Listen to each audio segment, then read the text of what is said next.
All right, good evening, everyone. Welcome to the North Miami Special Planning Commission agenda. This is an item that was continued from previous meeting. I now call the meeting to order. And at this time, let's all stand and do the pledge of allegiance to the flag. I pledge allegiance to the flag of the United States of America and to the republic for which it stands, one nation, under God, indivisible, with liberty and justice for all. Madam Secretary, may we have the call of roll, please? Roll call. Okay. Chairman Ernst, Present? Vice Chair McDermott. Commissioner Each. Commissioner Blemire, Present. Commissioner Seyfried, Present. Commissioner Clark, Commissioner Bob, and Commissioner Besson. Present. Okay, we have a full quorum. Thank you very much. Do we have any, to staff, do we have any amendments to the agenda, sir? Good evening, Mr. Chair. Because the way the item was continued last time for the Land Development Regulation Text Amendment, it had to be first on this agenda. But as the order goes, the actual comprehensive text amendment needs to go first, and then the Land Regulation Amendment needs to go second. Mr. Harold. So what we had discussed is calling both items together so that there would be a combined public hearing. The comprehensive plan amendment is typically considered a legislative action of the city, but the land development regulation amendment would be quasi-judicial. And what we would do is treat them both alike as quasi-judicial items, which essentially just adds additional due process protections. Sure. Everybody would be sworn. The commission members would make their disclosures. What we do have to remember, though, is that the vote would be on the comprehensive plan amendment first as a separate item, and then we would have a vote on the land development regulation item. And in addition, when staff makes its presentation, they will review the criteria for each separately, because there are separate criteria that apply to each application. Thank you. Now, in the presentation, I believe, Council, you will distinguish between the two at one point, or what is your plan of attack here so that the public will not get confused when addressing each one of the items? Thank you, Chairman. Pedro Gasson upon the night with offices at 701 Brickell Avenue. So the plan is to take them in tandem at the same time. The comprehensive plan is a simple mirror image of what's happening in the LDRs. It's actually a bit broader, and then the LDRs actually go into more specific. So the plan is to actually talk about the more specific one in totality, so that we can talk about the nature of the LDRs, the changes, and what would have to be done in order for the text amendment to be in place, in order for a potential project to come before you. So we would take them up at the same time. Right. And then, Council, we will take separate votes on each one. In the public hearing portion where we allow the public to come forth to give testimony, I'm going to, normally we have a 2-minute rule, but since we're doing these two items, we'll go 3 minutes per item if you wish to give testimony on the item. And since this is quasi-judicial, at one point before we go into the item, we'll ask everyone to be sworn in at that point.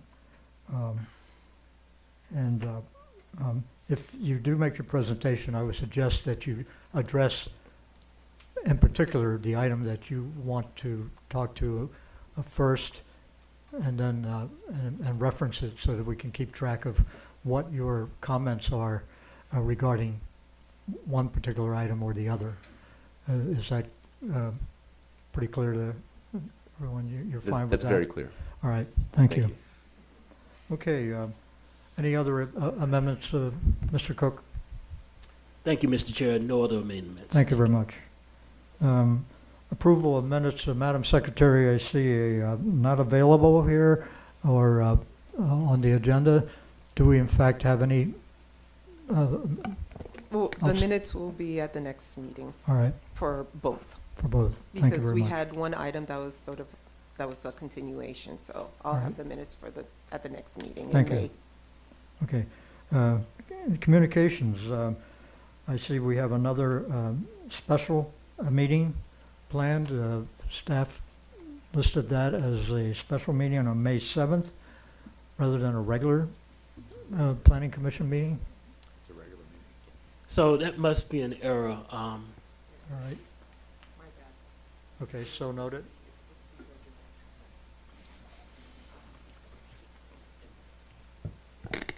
That's supposed to just be the regular PC meeting Okay, well, on May 7th. okay, Though it's always special meeting with you all. no. Good. Thank you But very everybody's much. special here, so it's always Good. special. Thank you. But I'm sorry, it's a regular meeting. then For staff and for our commission members, that is a regular meeting. And then I understand now that you're asking for is there a presentation to be made from the Urban Design and Preservation Assistance Team? Perhaps somebody could come forward with that information for us, staff. Good evening. Good evening. Christina with this Office of Sustainability. And last session, we discussed the initiatives from the DPRAT workshops that we had in November. And we put together a quick presentation, and they're actually virtual. And so it's members of the APA Urban Design and Preservation Division. So Okay. they'll go over some of the initiatives that they suggested. Okay, and you're prepared to do that We're- this evening? We're prepared, yes. All right. You may proceed then. Thank you. Thank you. Thank you. This is, can everyone hear me okay and see the screen? Yes, we see you, sir. Thank you. Thank you. Yes. My name is Chris Kreider, and I'm joined by my colleague David Goodman. And I'm also joined online by Shannon Salento. We three represent volunteers from the American Planning Association's Urban Design Division. This is an annual program this is the third one that we've done. And each year we put encourage folks to apply, and it's a competitive offer for a pro bono, in this case, idea book. We didn't want to call it a master plan and even recommendations because we just want this to be a shared collection. So the DPRAT program is sponsored by the American Planning Association and the division, and it brings together urban designers from all over the country. Professionals like myself and mid-career, and then also younger folks, graduate students and so forth, who are just entering the career. It's a great opportunity for us to work with the community. We were approached by Christina, and she was looking for some ideas around sustainable development and low-impact design, and being urban designers and a focus on preservation. We wanted to give our team an opportunity to look at both transportation and mobility options, as well as preservation. So what I'd like to do is quickly go and sort of introduce one of the important efforts, and this is the team that was in place. And we were joined by a similar number of folks online who worked in a virtual environment. Many of those may be joining us tonight, and thank you all who have done so. Part of our process is to have a site visit.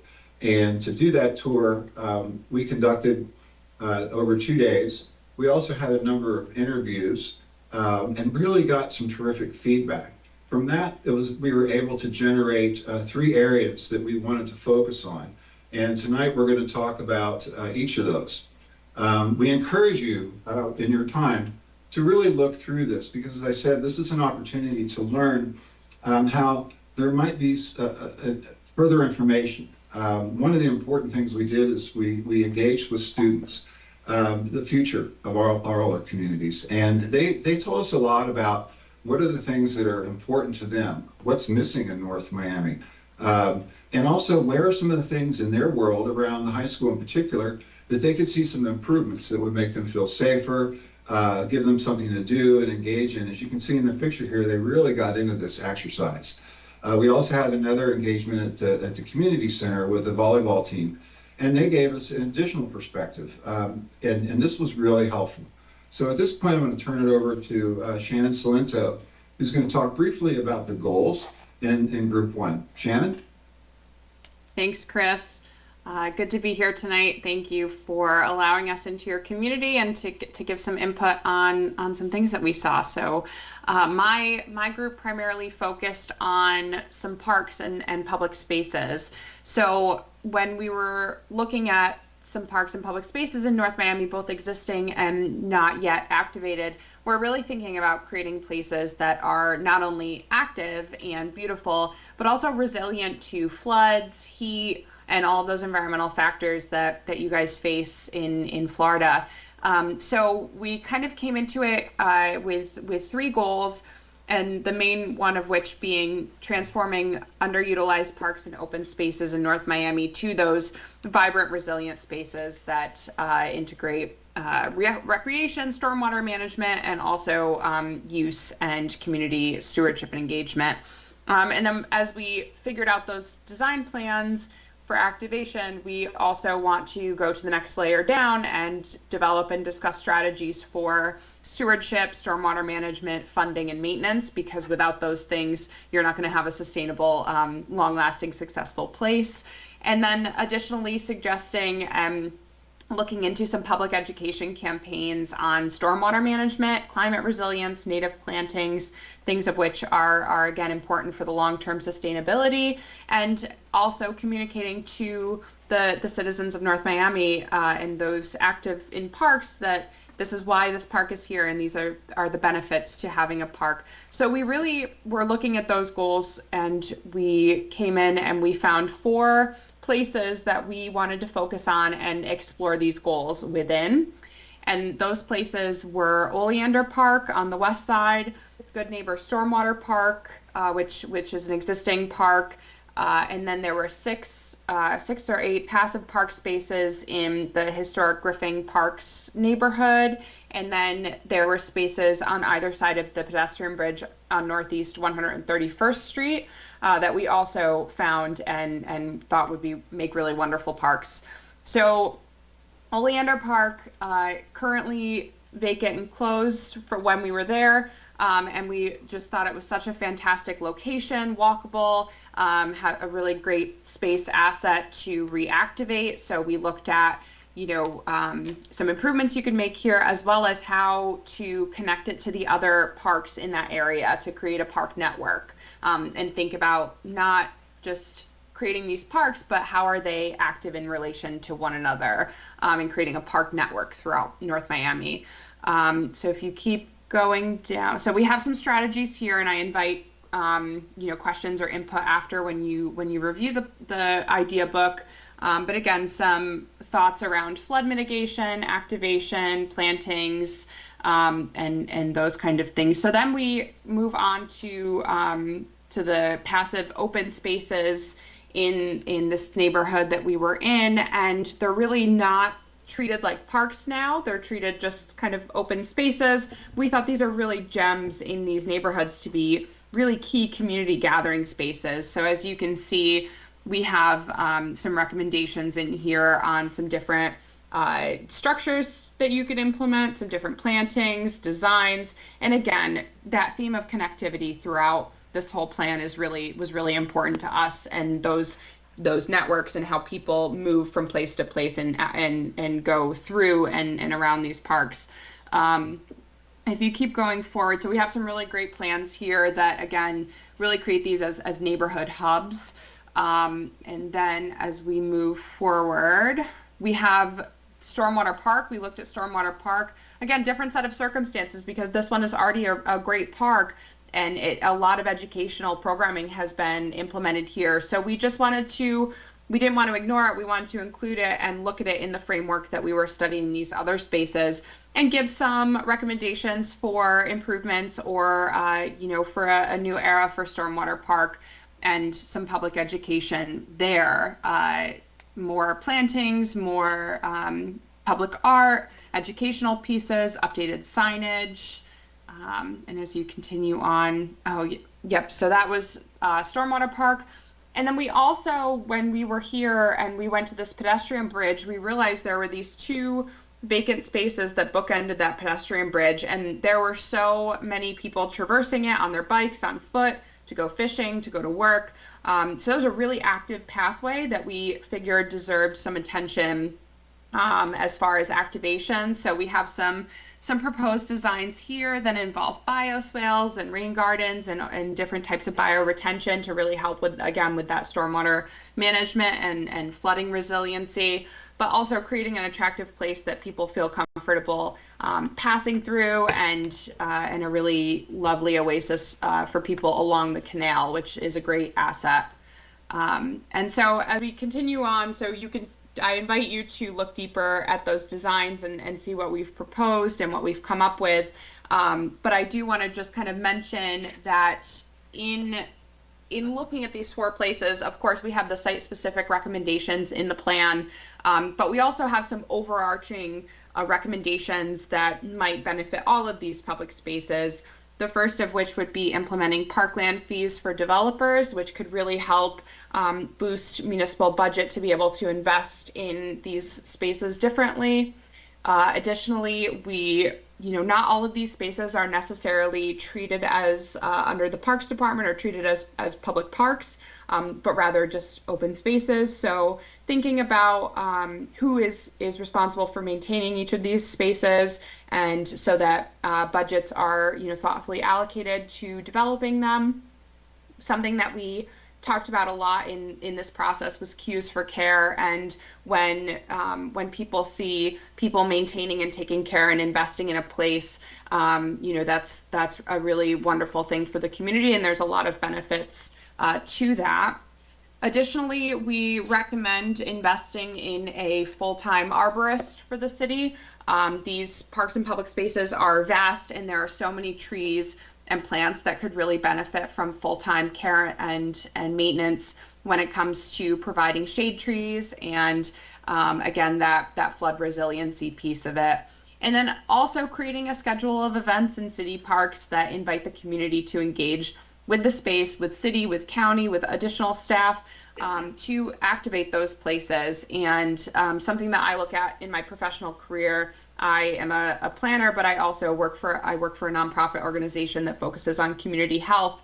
And so there are the Robert Wood Johnson Foundation does county health rankings, and they have identified in 2024 that civic health and civic engagement is one of an indicator of community health, and people who are more civically engaged and active with their communities have better health outcomes. So the more that you activate parks through events, through creating great spaces there that people take ownership of and want to visit, the better that their overall health outcomes are going to be in general. So that was something important to me as well to convey. So those are our recommendations for the Parks and Public Spaces piece of the plan, and I look forward to connecting with anybody who has any questions or suggestions. Thank you. Thank you, Shannon. Should we continue with the next group? Let's do that. And as you think about your questions, please make note of that. We'll be available as we conclude this. So I'm going to turn things over to David Goodman, and he's going to talk about Group 2. David? Thanks, Chris. So Group 2, our focus was on mobility, transportation, access, moving around the community. And we came up with 4 overarching goals as part of this project, and we'll expand upon them on subsequent pages. First one is establishing a low-stress bicycle network. In this case, in North Miami, it focuses on 131st Street as the primary east-west spine. Low-stress networks are different than regular bicycle networks in the sense that they are tailored towards the needs of most average people. So you can get on a bike without being intimidated by the roads and by riding around the community. And we'll explain that a little bit more in next pages. One of the other goals is generally improving east-west connectivity under I-95, right? About 1/3 of your community is west of I-95, 2/3 of it is east. They really ought to be knit together better. We came up with some strategies, once again, focusing on 131st Street as a terrific underpass opportunity, but there's others as well. Also on the west side of I-95, Northwest 7th Avenue, 441, it's actually 441. Softening the environment there, we got a lot of feedback from people about that they didn't like the way that environment feels, and we've heard a lot of scenarios for redeveloping that corridor, and our team came up with some strategies for doing that. And finally, reclaiming swales in residential areas. We know that this is a common issue in all of South Florida, and there's some pretty straightforward and not particularly expensive strategies that we can implement, that you can implement for reclaiming those swales, allowing them to look nicer and also at the same time improving stormwater. So let's go into our things. There we go. We could probably skip over the existing conditions, just going on right into the proposed network. So the really bold green line is northwest and northeast 131st Street as it passes under I-95. It's a terrific opportunity for the community because there's very few underpasses that pass 95 that don't also incorporate a highway interchange. And we know that 125th and some of the others are pretty daunting intersections to go through. So 131st is a terrific opportunity to knit together the community all the way from the west end and all the way to US 1, Dixie Highway and US 1 and beyond. So the idea is that we've got some strategies for how to start that as the spine, and then you branch out literally. One of the great things about North Miami is it's got this terrific grid of streets. And a lot of those streets are actually low volume and low speed, perfect for biking and walking on. They just need a little bit of help. And so ultimately, you can build this out into a network that looks a little bit more like this one, with also a north-south connection along Northeast 8th Avenue that would connect to the high school and the library, and also to the business, to the retail core and City Hall right along 125th. Yeah, that's fine. This is just one example of opportunities to build safer intersections. This is can't remember the name of the road, that it was right along Dixie Highway, or Northeast 16th. Oh yeah, sorry, 6th Street. Yeah, where there is this sort of web of street segments that all came together, and it's probably been this way for a while. And I know the city beautified it and has made it look a whole lot more attractive than it used to be. But it's not as easily navigated if you're on foot or biking. And also, we can make it safer for cars. And so the example below it is a roundabout example. There's different ways you can resolve this, but this roundabout is roundabouts you've seen. Florida has a lot of them. They're really quite safe and easy to work with and easy to navigate. And in the lower right corner, there's an example of a rapid flashing beacon, which is a piece of traffic engineering that didn't used to exist just a few years ago. And it's a great way for making pedestrian crossings safer. Here's another example, crossing Dixie Highway, where right now traffic, east-west traffic is blocked off. Well, this is what we're showing here in this drawing is a way of stitching together the bicycle and walking network so that you can continue on if you're walking and biking without changing that traffic, the car traffic pattern at all. So it's kind of a win for alternate modes of transportation there. This page shows the existing condition under 95 at 131st Street. And we've got there's some opportunities for both introducing art, public art, and reusing some of the space that's underneath there. You can see in some of these illustrations, there's examples of using it for recreation. We know that the church is, I think, leasing some of that space from the city. There's lots of creative strategies for sharing that space. Some of the other things that we are suggesting for under 131st Street, for along 131st Street rather, is the idea of one thing is called a yield street, where generally, and this is how a lot of people drive down these streets today anyway, is you drive down the center of the street, and when you have to pass another car going the other way, you yield over to the sides.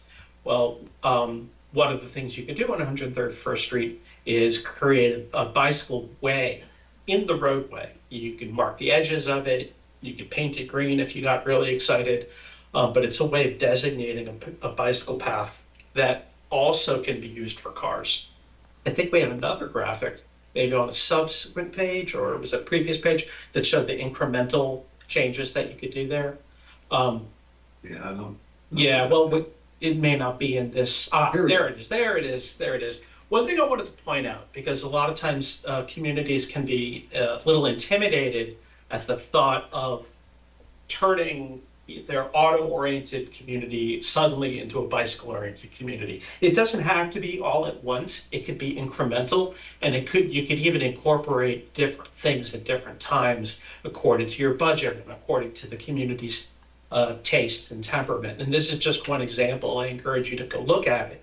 But there's examples here of widening sidewalks, hardening the edges of the swales, which we'll get into a little bit further, planting street trees, even creating designated parking spaces rather than leaving the whole thing open. But you could do this incrementally and at relatively low cost. We should speed that. Yeah, and then the very last thing here is reclaiming the swales. We used Northeast 137th Street as an example of how you can do that. And this is common around the whole community where people are parking in these swales. You can use something as simple as parking stops, those parking lot concrete barriers, wheel stops, to define the edges and reclaim those swales, allow them to percolate water back into the water table, clears the streets, and beautifies your community all at the same time. Yeah, just quickly, one of the things that when we went out on 7th Avenue is that we recognized there's actually it's a fairly well done street as an important arterial. Recently, a lot of investments, there are bike lanes, but when you look a little closer under the hood, you see that people, when they do bike, they tend to bike on the sidewalk.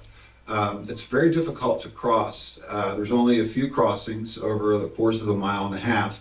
And then you have these sort of no man's land where there's the parking lots have gotten smaller as the road's gotten wider, and they become this ad hoc nature of cars. And they're actually using the curb cuts as part of their circulation to get in and out. So in an observation of this, there's been a lot of investment. So are there some low-hanging fruit, short-term opportunities? And one thing we would recommend is moving the bike lane curbside and then bringing the parking out near the street. One, that gives the pedestrians and the bicyclists a much more comfortable environment. They're more likely to be in shade. And then it actually increases the parking capacity tremendously, because what we do is we get rid of some of those curb cuts, and then you have a lot of on-street parking, which generally makes it a much more enjoyable and safe experience. And it's traffic calming as well. And it slows the traffic overall. And this is the intersection that David was talking about earlier about, there are ways without decreasing the volume and the capacity of cars that you can make it and overlay a much more pedestrian and bike-friendly network. Meanwhile, you're also creating opportunities. So one of our big ideas was to look at those spaces. And I'll quickly go through group 3. I know we're running past our time, but group 3 really looked at, first of all, your historic resources. For those of us visiting from outside, we see a lot of character there that has so much potential. There is also an opportunity to gain tax credits and look at reinvestments. We also wanted to look at the edges between the commercial areas and the single family areas as that infills and really focus on the transition to these single family neighborhoods. And look at, okay, if development's coming, which is an awesome thing, can we create the guidelines that reflect the character of the community. But also, can we make sure that the west side and the east side are connected, both in terms of access to these other areas and that they don't become divided? So we looked at a number of analyses about identifying some of the observations that we had. First of all, I think it would be very important to sort of get a better handle on what resources you have, because this then becomes the grounds for other economic development opportunities. And part of that was looking at the old post office site, but also looking at the improving the area around the William J. Bryan School. And then one of the exercises that we did was to look at that intersection and imagine how the post office building, which abuts one of the passive parks, could be a infill project that ultimately is really becomes the heart and soul of North Miami, and that this is the Dixie Highway, 125th. This is really sort of in many ways the heart, and potentially it could be the most pedestrian friendly, the most pedestrian focused, looking at both the areas surrounding that for an awesome opportunity. And we think that it also begins with, like on 7th Avenue, what are some low-hanging fruit? What are some things that we can do today, such as parklets and streeteries, that would aid the economic activity, but also maintain some of the culture and some of the vibrancy and some of the local jobs and opportunities, and really look to that economy as an important step, doing things like providing shade and other elements. So we had also an opportunity to look at what the future might be and how through various levels of transformation that some of these single-story buildings could ultimately become multi-story buildings. So we wanted to think too about how that transition over to the west side should be managed both at the grand scale. You see 95 on the right there and this potential redevelopment in the center, but also at the scale of transforming 7th Avenue over time to a vibrant commercial street that's still carrying the same volume, same lanes, but it's also become an economic engine. But it's a very pedestrian friendly, focused on the wonderful climate there, creating shadow and shade with the trees, and really also looking at that opportunity. Finally, looking at the future transit-oriented development site, breaking down some of the properties into a more walkable, mixed-use neighborhood, and also looking at, this young man, he's biking on the sidewalk, like we were saying earlier. Is like, how do we make this area much more walkable and, once again, accessible, and also provide the kind of density that is necessary for transit-oriented development to succeed? So these are just some of the recommendations. David, do you want to talk quickly about? Sure. Yeah, real quick. We'll go from there. Some of the recommendations for Group 2, again, this was about mobility. For one, looking at 7th Avenue as at the whole area that Chris was just explaining, the idea is that you could create an incremental redevelopment rather than wiping the slate clean and creating something all brand new. It's incremental over time using what you have. One of the things that would help that is eliminating on-site parking requirements for some of the smaller businesses there. That would free up a lot of space that could be used for other purposes that the community would actually like outdoor dining, or actually expanding the businesses out into that space. So instead of it being a hard asphalt where cars are parked, it could actually be used by the community for other purposes. Creating a community reinvestment fund, kind of like a business improvement district, but not quite as intense. And find ways to connect the landlords and the tenants so that they actually are working towards the same goals. Also, for 131st Street and the other corridors, we're calling them bike boulevards, create them by ordinance, designate them as bike boulevards. And this allows you to sort of create tailor-made special exceptions to the otherwise uniform traffic regulations around the city. So you could implement a 25 mile an hour speed limit, no ride on reds, increasing fees for parking violations if that becomes an issue, bicycle priority is a possibility. There's a lot of different ways of doing this, including wayfinding signage, which is sort of a natural. As well, our third goal is considered tactical urbanism projects. These are sometimes called quick build projects. It's a way of getting improvements on the ground quickly using, I say in air quotes, temporary materials. Sometimes temporary materials can stick around for a long time, but they don't have to be cheap and ugly. There's fortunately a lot of really talented designers who can help the community implement that with that relatively low cost. Chris, you want to hit these here? Yeah, well, these are just some of the programs that we were, and the other thing I wanted to point out too is, and I failed to do this earlier, that city staff was just a tremendous resource. And we also engaged with Miami-Dade County staff from the resiliency program and from the historic preservation program. And they were really an asset in helping us get our feet on the ground and understand some of the regional issues. But they also identified some wonderful funding programs that certainly deserve more exploration. And in terms of Group 3, looking at looking at the development standards under really looking at urban design standards and so forth with a finer grain look. And you can see there's a lot of suggestions here, and I think what I'll do now is sort of open up the floor if there are particular questions, and I'll stop sharing momentarily and go on camera. So, well, first of all, and lastly, thank you. We really enjoyed this opportunity. Hopefully, the community will benefit from some of the observations. And we welcome you to take any questions at this time. Thank you. Well, we thank you very much for the presentation. I did note that some of the commission members took some notes.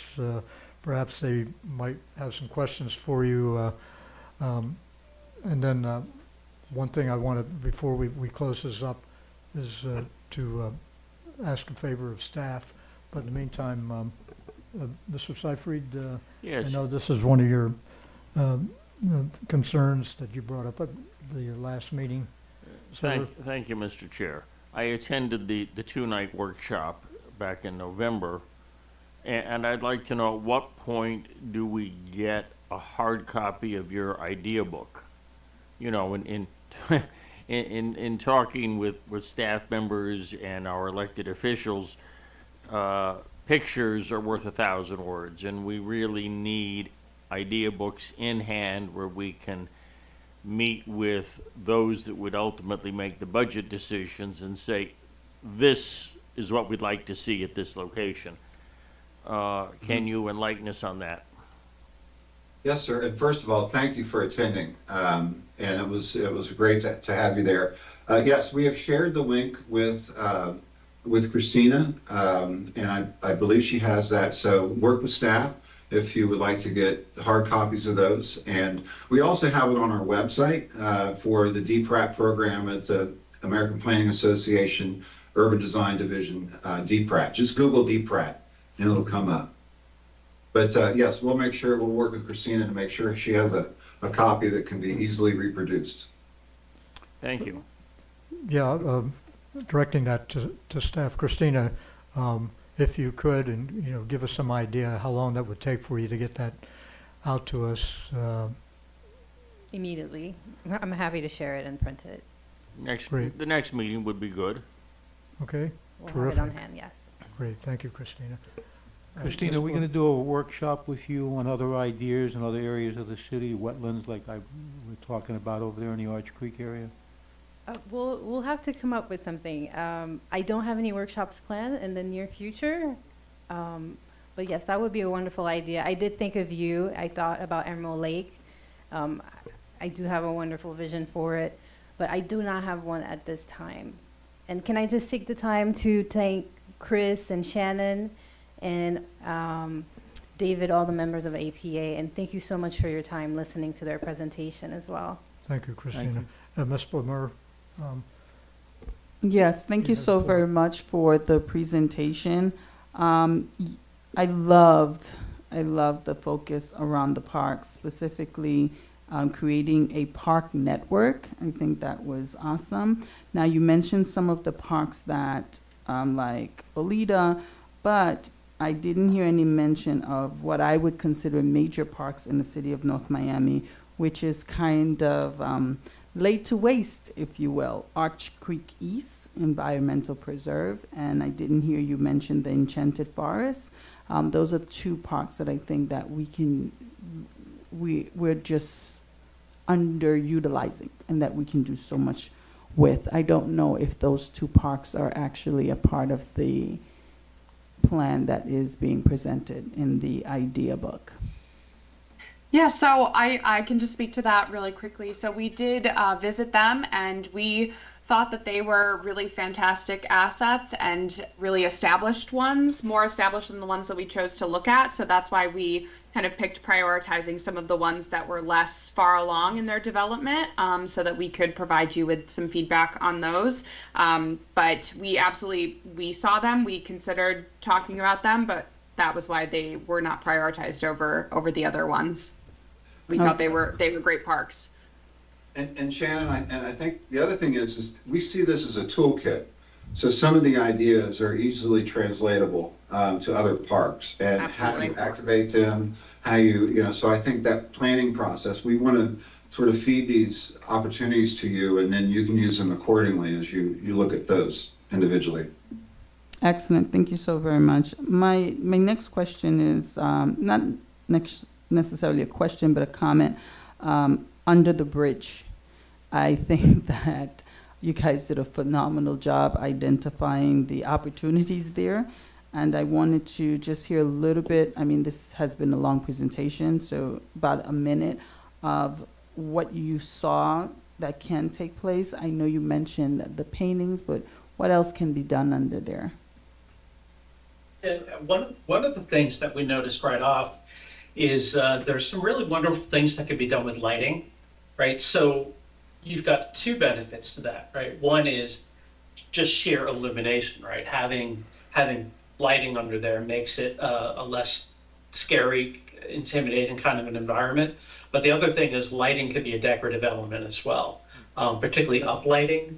And you all can work with FDOT. I understand that there are beautification grant programs available through the state to help communities with implement their vision, and while also still working within the confines of dealing with the state DOT. But there's a lot of really great opportunities. But I would say lighting, focusing on lighting, it doesn't need to be white lighting, it could be colored lighting, it could be multiple different colors, it could change, right? It's a great opportunity. That and any kind of sculptural elements, that might want to get added to it. But I would probably, if you had the limited resources, I'd focus on lighting and landscaping under there. Thank you. Thank you. Last but not least, W.J. Bryan. I'm not sure whether or not you were able to identify that it is a historic building. And so what did you see around there outside of what you already mentioned? I think and I was not, quite honestly, part of that group that looked at that. They were looking at some opportunities, I think, along 125th, for example. There's a fence there, and it's just, if the fence could be pulled back and some improvements, some landscaping improvements, kids walk to school, kids walk from school to practice, creating shade along there. And then also looking for, development that comes adjacent to it. What are some of the urban design cues that we want to replicate in those buildings as they transition to the neighborhood? But I would encourage you to look closer at some of the detail that the team put together, and we can certainly follow up as well. Thank you. Thank you so very much. I yield, Chair.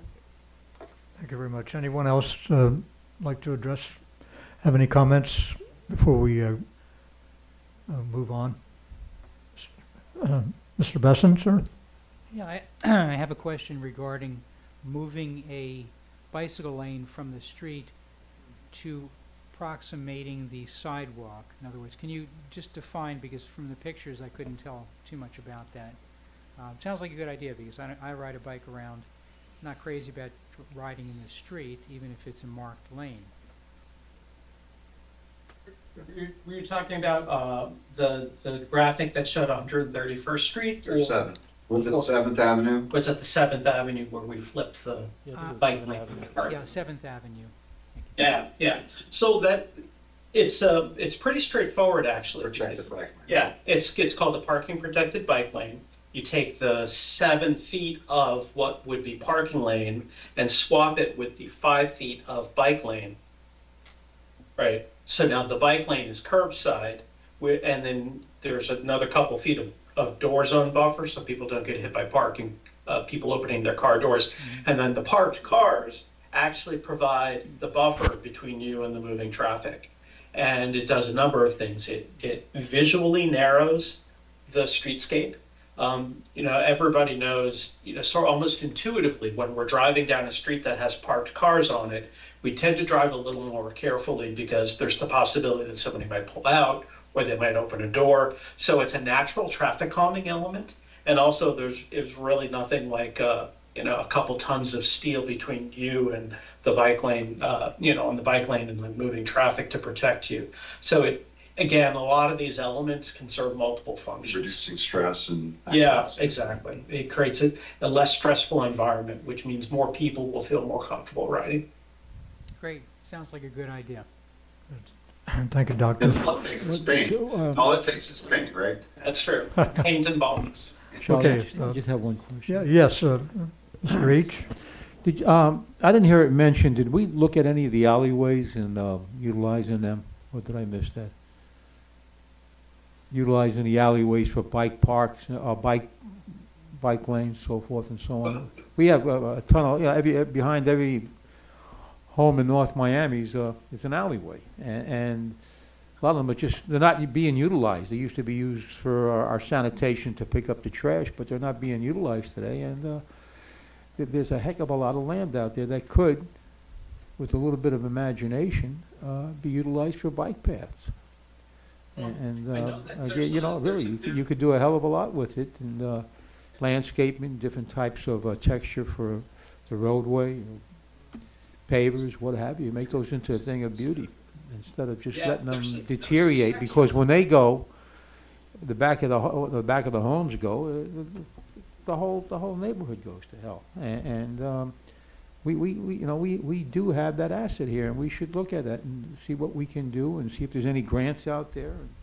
We have vacated the right of way in a number of homes in Sans Souci and Keystone, so I don't know why we don't look at that and say this would be kind of a unique idea for our bike paths to go through. Anyway, thank you. All right. Mr. Bob, Mr. Clark, any comments, sir? Hearing none. Mr. McDermott? Piggybacking on what Commissioner Each said, that's a great idea, because we do have those alleys throughout the city. Yeah, yeah. Well, again, we thank staff for putting that together for us and having the team come before us and make their presentation. We thank you again. And I hope we continue to look at this and that staff gives us a progress report. We look forward to getting the printout of the plan so that we could look at it a little bit more closely and then set some more time ahead in the future to address some of these items that they've presented to us tonight. Thank you very much. Thank Okay. you. Thanks for having us. Thank you all. Let's go ahead and move on now to our continued public hearing that we're wanting to move. Mr. Chair, Yes, ma'am. one quick announcement pertaining to what we just discussed. I'm going to let Mr. Cook tell you. Certainly. I'm sorry, Mr. Cook.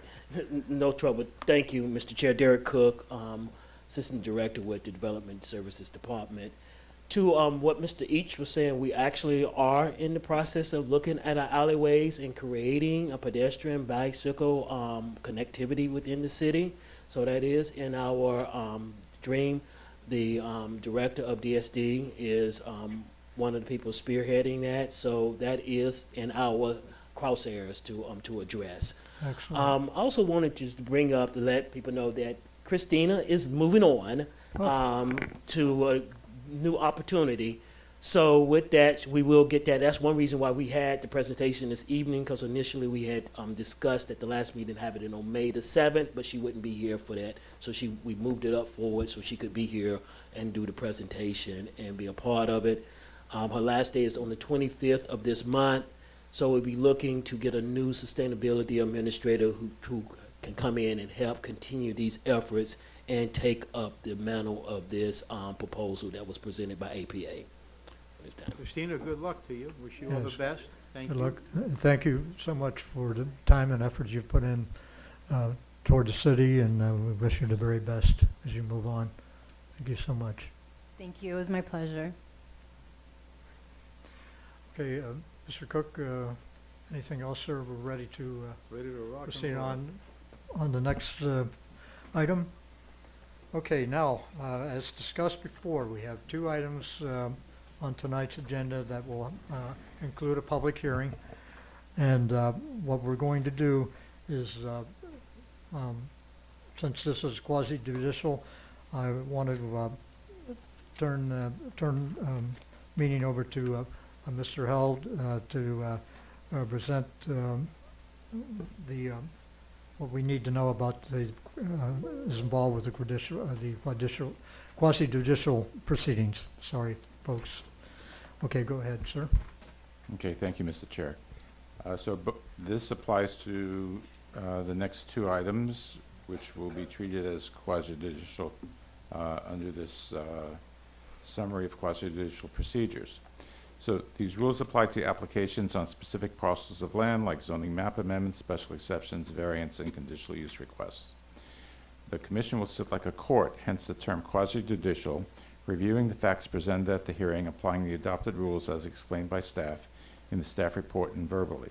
Commission members can make site visits but must disclose the evidence upon which they intend to rely from that visit.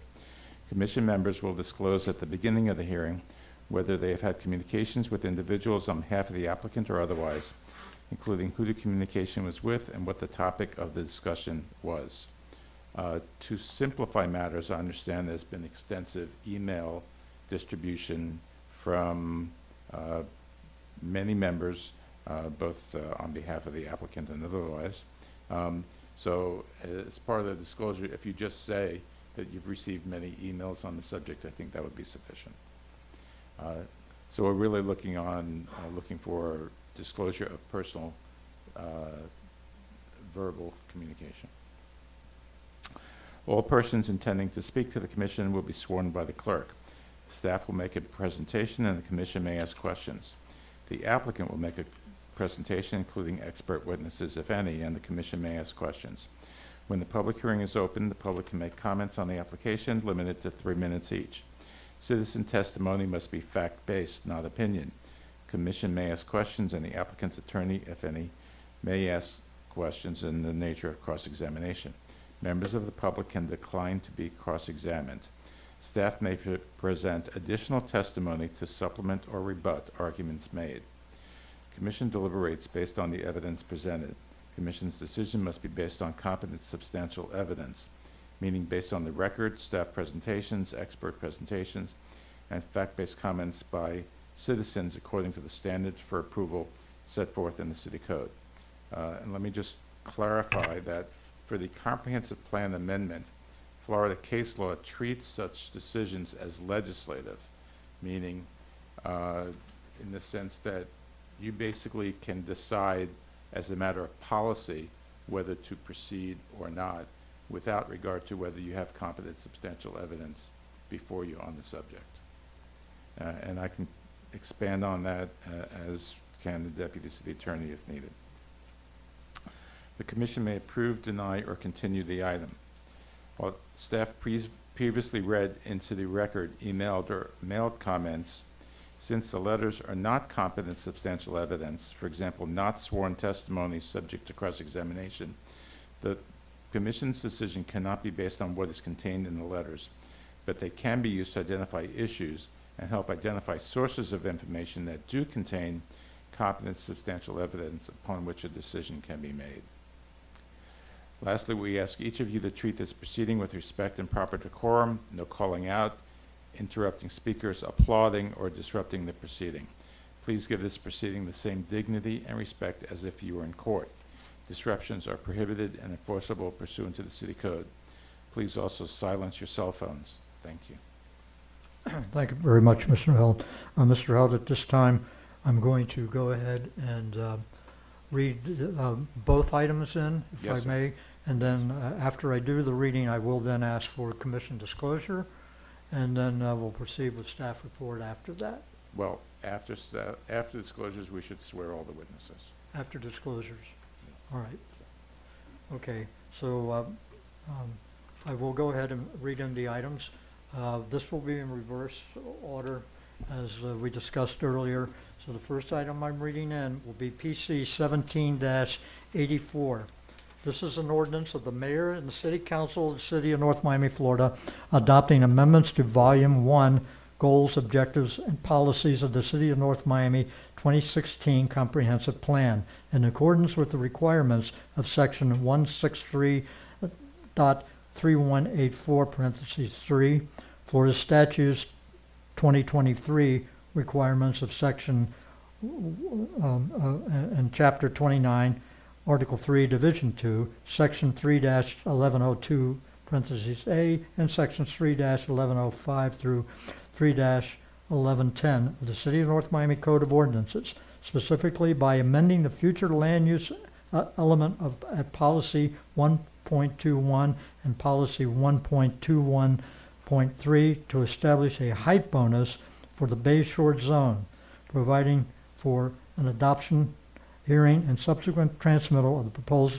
amendments to the State Land Planning Agency for determination of completeness, providing for repeal, conflicts, severability, and an effective date. So now that that item has been read in, sir, I'll go ahead and read the second item in. Yes, sir. And that item is, originally was listed as 17-83. This is an ordinance of the mayor and the city council of the city of North Miami, Florida, providing for a text amendment to Chapter 29 of the City of North Miami Code of Ordinances entitled Land Development Regulations, at Article 4 entitled Zoning Designations, specifically at Section 4-203, implementing a height bonus in the BZ district for a total height of up to 238 feet 10 inches through the conditional use permit process, better known as CUP. In accordance with Section 66.04, parentheses 3, parentheses C, Florida Statutes 2023, and Sections 3-1002, 3-1004, 3-1005 through 3-107, and Section 3-302 of the City of North Miami Code of Ordinances, further authorizing the city manager to do all things necessary to effectuate the zoning map amendment, providing for repeal, conflicts, severability, codification, and for an effective date. So, Commission members, I will be the first up to let everyone know that indeed I received many emails and texts and also some phone calls, which I chose not to answer the phone calls. And what I did was I forwarded all the emails that everyone sent me to staff to let them know that I had received them. And same way with any of the texts, I notified them of some of the texts that I received along with the emails. As has been my practice for the last 25 years on the Planning Commission, I don't read those. I present them to the city and I'll wait for their determination to bring those items up during our hearings and our meetings when the items are presented. So I'll go down the line here. Mr. Besson, do you wish to make any disclosures other than? No, I have no comment. Okay, Mr. Clark, sir. I received a few emails, but no verbal communication. Very good. Mr. Each? Is your mic on? I received numerous emails. I spoke with Mr. Gasant, and I believe it was Mr. Borello called my home, and I declined to have any conversations about the project. Okay, very good, sir. And there was one other, her name escapes me, had left, I think, a voicemail, and I called back as a matter of courtesy and declined to have any conversation about the project. Mr. Bob, sir. I did receive a slew of emails. I didn't get the opportunity to read them all. Staff was copied on, if not all of them. I did speak with Attorney Gasson regarding today's item. I did receive correspondence from Linda Julian as well. I was unable to connect with her on it, but I did respond to the correspondence received. Thank you, sir. Mr. McDermott? Yes, I received, like everyone else, I guess, I received numerous emails, text messages, phone calls. I did speak with several people, some of whom weren't, I didn't write their names down, but for and against the project. So I got a variety for the project and support, including Mr. Gasant, as well as people who were against the project as well. Thank you, Mr. McDermott. Ms. Bloomer? Yes, and so I also received about a dozen emails. I did have ex parte communication for the project and against the project. Thank you. Thank you. And finally, Mr. Seifried? As the others, I received numerous emails and forwarded them on to staff. I hope you got them all. I did speak with legal counsel for Mariners Bay on Tuesday and Mr. Gasant on Wednesday. Thank you. Mr. Held, that completes our disclosure. That's fine. No further comments, sir, or any? No, now we should do the swearing in, so we Thank you. don't forget that. Very good. Okay, at this point then, we're going to go ahead and swear in anyone who wishes to give testimony in this. Even if you change your mind and you don't want to, but if you think you want to give testimony, please stand now and take the oath. And the secretary will make note of all those. Pretty much see that everybody that's here will stand, even if you don't think you're going to talk, but you might want to change your mind. Might be a good idea to get sworn in so that we can keep track of those who wish to speak. Okay. All right, Madam Secretary, you may proceed. Okay. Do you swear or affirm that the testimony and evidence you are about to give will be the truth, the whole truth, and nothing but the truth? I do. Thank you. You may be seated. Very good. Mr. Cook, may we have staff report, please, sir? Thank you, Mr. Chair. So as Mr. Chair has stated, we have two items before you. One of them is a comprehensive plan text amendment. The other one is a land development regulations text amendment. These are sister items. What they're intended to do is to institute in the comp plan and in the land development regulations that through a conditional use permit process, an applicant in the BZ zone can seek bonus height up to 238 feet, 10 inches. So the area that is encompassed in this is all south of Northeast 123rd Street. It is approximately 3 lots of a total of 5.89 acres, which is approximately 2,070 square feet of area. The future land use designation of the property is called Bay Shore Zone, which allots a maximum height of 15 feet and a total of 100 units per acre. I believe it's 115 feet. It is 115 feet. That is an error. Probably. Okay. All right. So what we have here is the comprehensive plan text amendment request.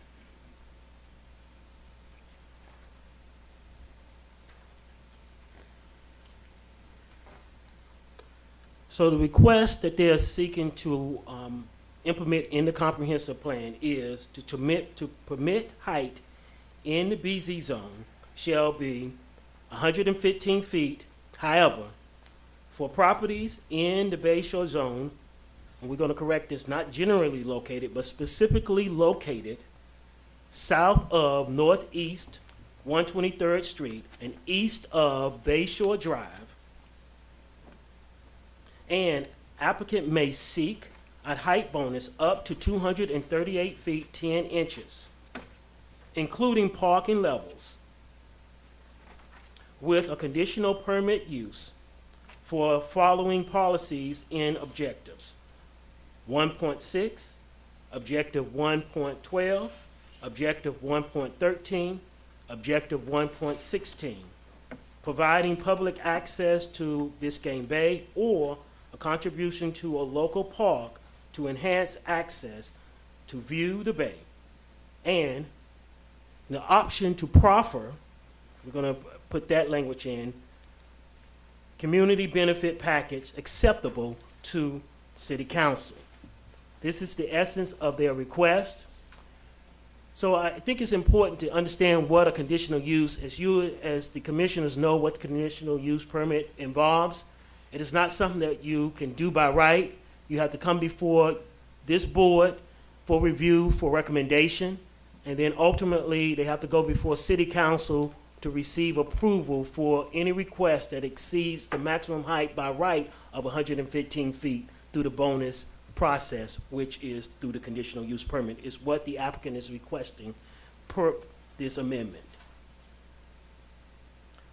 So their next step would be that you have first reading at May the 1st, 2024, and you have second reading at June the 11th, 2024. And it would become effective 31 days later. So when we did our analysis of this, we have certain criteria that we go through related to this review. And these criteria are taken from section 3-1105B of the City of North Miami Land Development Regulation. Requires that all amendments to the comprehensive plan must meet the following minimum criteria. 1, whether it specifically advances any goal, objective, or policy of the comprehensive plan. Now, in our review, we felt that they achieved this criteria. 1 is directs or location economic growth and associated with the land development to target areas in a manner that does not have an adverse impact on the protection of natural resources and ecology. So this amendment, as you understand, is just one seeking bonus height through the conditional use process. It's not asking to change the zoning district. It's not asking for more density. It's not changing the development standards per se other than the height. You still need to meet the minimum setbacks. You still need to meet the minimum open space area. And you also will have to abide by the shoreline committee criteria at the county level when you're doing development on the bayfront. None of those criteria go away. Only thing we have here is a simple increase in the height through the conditional use permit process, which is not guaranteed that will be granted. Second, you have promotes the efficient and cost-effective provisions to extend a public services and uses. We say it's achieved. It does not require any additional cost to public services. The density is the same. The intensity is the same.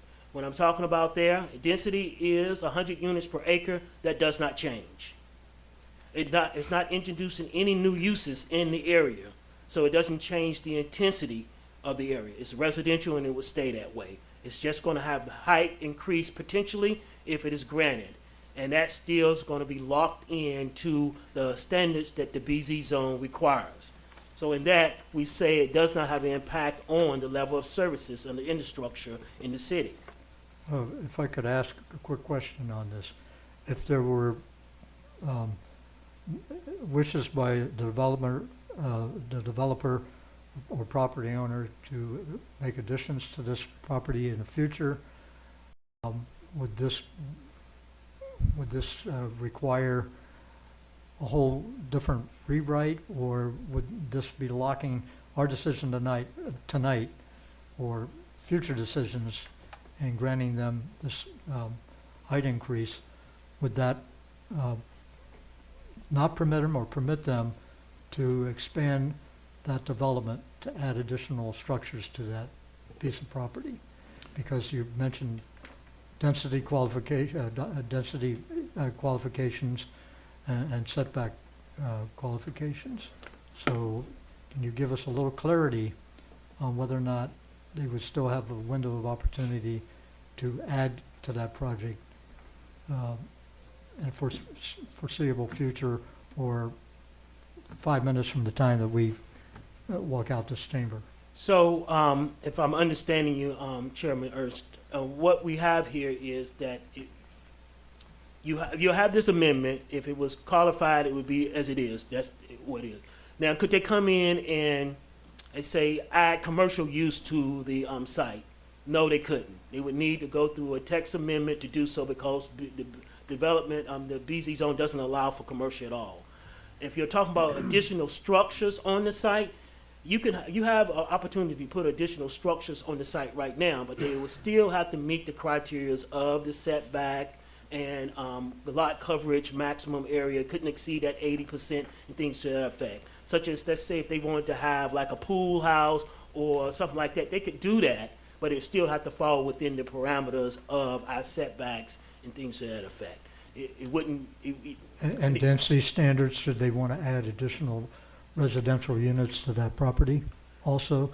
How would that affect that in the future? So our code presently has a provision through the conditional use permit where you can seek bonus units in all of our multifamily districts, and BZ is one of them. So they could seek a bonus, they could seek bonus units above the 100 units per acre through the conditional use permit, which again would have to come to you and have to get approval through the city council. And the max they could achieve there, I believe it is 40 units per acre, more on that number. But that, like I said, 25 would be corrected. So you're looking at additional 25 units per acre through the conditional use permit process. They could do that. That's already codified in our code. And what I was speaking earlier, you may be alluding to, is the infrastructure. Our infrastructure already takes in consideration our bonus units. Okay. So yes, sir. Well, you want to ask him a question? No, my question then would be that I got thrown off here. So while you're thinking, if I could just add. Yes. Your decision tonight doesn't allow them to go into obtain any kind of building permit or even file for a Correct. conditional use application. It's a recommendation to the city council. Right. And requires state review as well. Right. So until the city council approves it and they come in for conditional use approval, they wouldn't be able to do any, and Right. after that, there's site plan review. The clarity that I'm seeking, I guess, is that this one particular item is the only thing that will leave this room tonight that either is approved or denied, and any further action would have to either come back to us or present it to staff in a different form other than what we see tonight. That's correct, sir. Yes. What we have before you is simply this amendment. No, and however the board chooses to recommend, that's all that's going before the city council from this up. It won't be anything other than that. Okay, if you, I appreciate your answering that. If you have more to add, thank you for letting me ask that question. Go ahead, sir. Thank you, Mr. Chair. It also speaks of, does it promote conservation of water and energy? We say on this that it achieves that. In this capacity, and I'm going to beat this, and forgive me for being redundant to some extent, just to clarify, what we are dealing with tonight is just a request for bonus height. It does not in any way circumvent any other requirements that are within the code. So with that, when we say does it achieve, it does achieve water conservation, That's because it still has to meet our code requirements, which requires that any new development would need to be LEED certified or equivalent. And it also would have to meet our sustainability criteria of the code, if we was just talking about. It's been a long night. I'm with you on this. Excuse me. So that talks about, in the sustainability elements, about water conservation, about stormwater being maintained on your property. My apologies. Things to that effect. So that's why we say it achieves that element. It also talks about preserves open space, natural lands, and provides for public open space and recreational needs. Again, we say it achieves that. And why we say that achieves that, because in our code, we have mandated in the code that you have to have a minimum open space in all development, and they would need to still meet that. Also, they will have a waterfront access that they need to meet. As you heard read into the record earlier, they had the option of either providing access to the bayfront or contribution to a local park that provides access to the bay. So either or in this and also what they are under, as I spoke of earlier, is the shoreline requirements, which is another element that requires that you have access to the bayfront, you have view corridors. All of these elements are still under their guise of development, irrespective of this amendment being requested.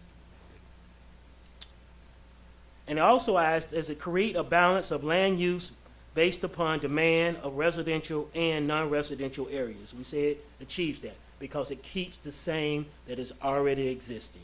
It's not changing the density as we had discussed, and it's not introducing any new uses in the area. It's maintaining the same balance that we have today. Talks about number 7, does it provide uses, density, and intensity of uses and urban form that would mitigate any existing or planned development patterns in the vicinity that constitute sprawl, or if it provides for an innovative development pattern such as transit-oriented developments or new towns, and as defined in state statute 163.31.61, and we say it achieves that, in that it is meeting the density, it's not adding any more intensity, and with the new development, it's going to have to implement some programs that's going to be more pedestrian oriented. It's going to, even within its site itself, need to have a pedestrian walk areas that is oriented. It's going to improve the waterfront area, things to that effect. It's going to be incorporated with a new development in it. So we say that it's going to achieve that.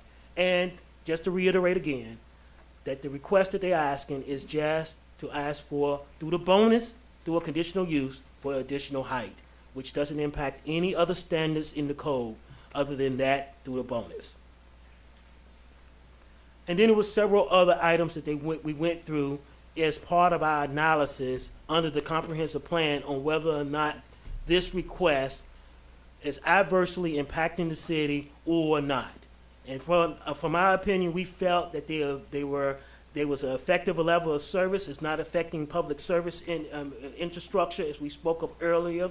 It's not going to have an impact on the environmental resources for that height. We still have very robust items that you need to meet in your development that's going to help protect our environment, coupled with the fact you have to deal with Durham because they are waterfront and things to that effect, that they cannot do things that's going to adversely impact that area. And hurricane evacuation. It's not going to have an impact on hurricane evacuation per this. Well, is it going to increase the density that is already locked in? It's not. So we already have that baked in, our hurricane evacuation plan, what that density is for the Bay Shore area.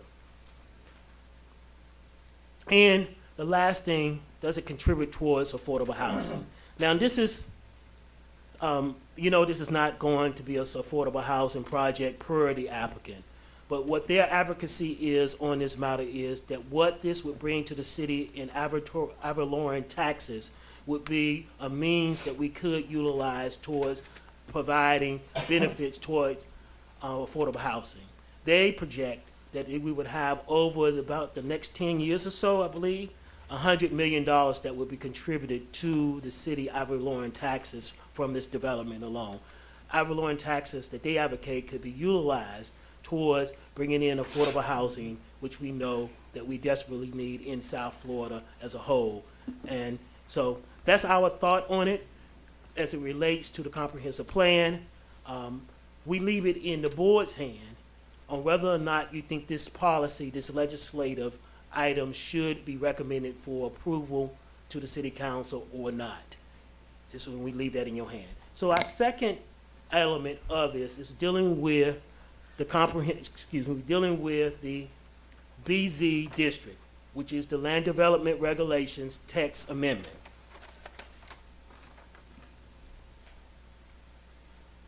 So as you know also before, we have here, this property is located south of Northeast 123rd. It's approximately 5.98 acres, approximately 270,000 square feet of area for those properties.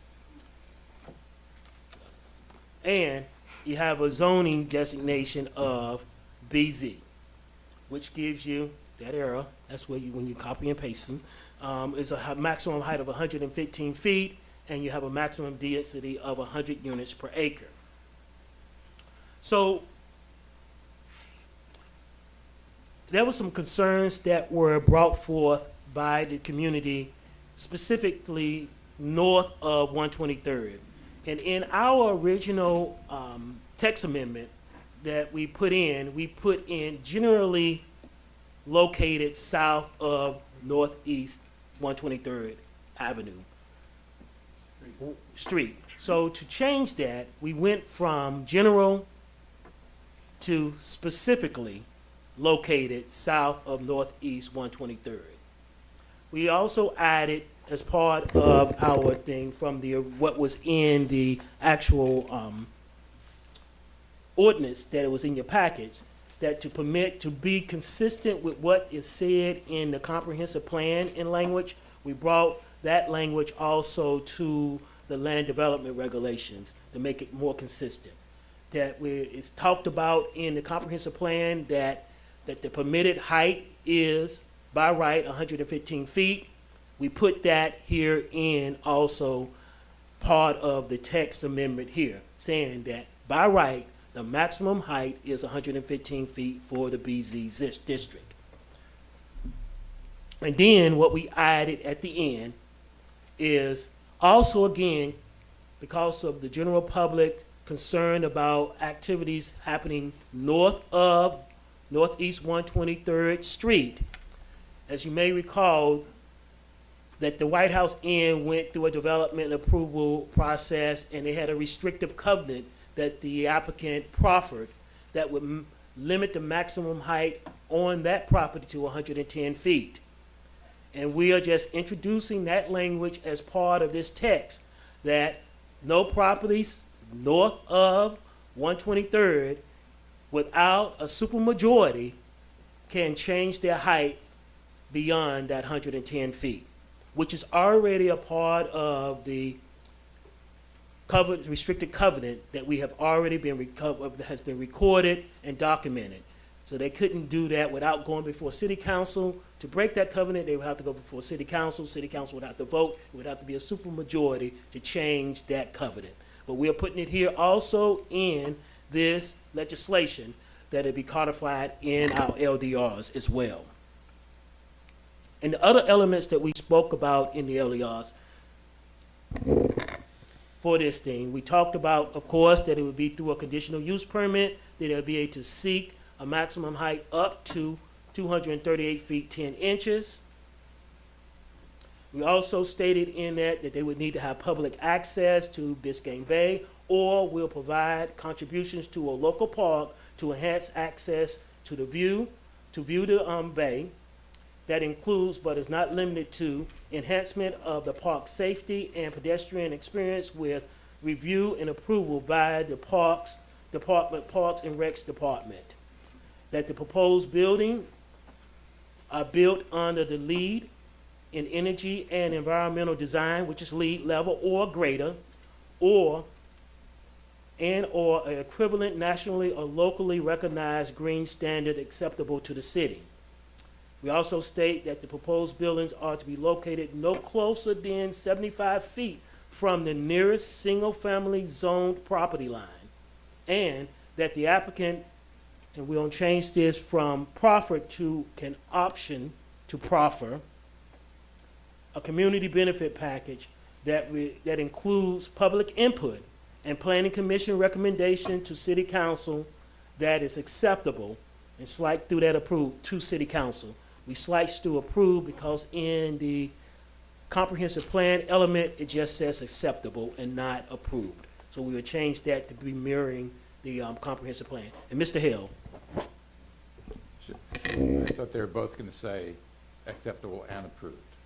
Not that we, so this language should be added to the other as opposed to removing. okay. Okay? So to clarify what Mr. Hill has said, and forgive me, that the intent would be to modify the comprehensive plan element where it says acceptable only to say acceptable and approved by city council for the comprehensive, for any public benefit package that is proffered by the applicant.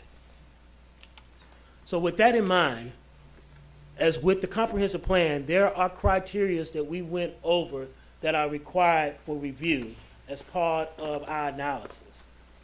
And that section is part of the land development regulations, and that is in Article 3, Division 10, Section 1004 of the LDRs, Land Development Regulations, which are as follows. Whether the amendment promotes the public health, safety, and welfare. This amendment to the LDRs is anticipated to facilitate a new development to the area that provides high-end luxury condominiums that will generate a safer living environment associated with eyes on street, pedestrian-oriented development that contains lighting and walkability. So with that, we feel that it meets that because of that potential. B, whether the amendment permits uses the comprehensive land use plan prohibits in the area affected by a zoning map change or text amendment. This amendment has no change to the uses. It's just an amendment seeking to modify the potential maximum height to a 238 feet 10 inches through the conditional use permit process.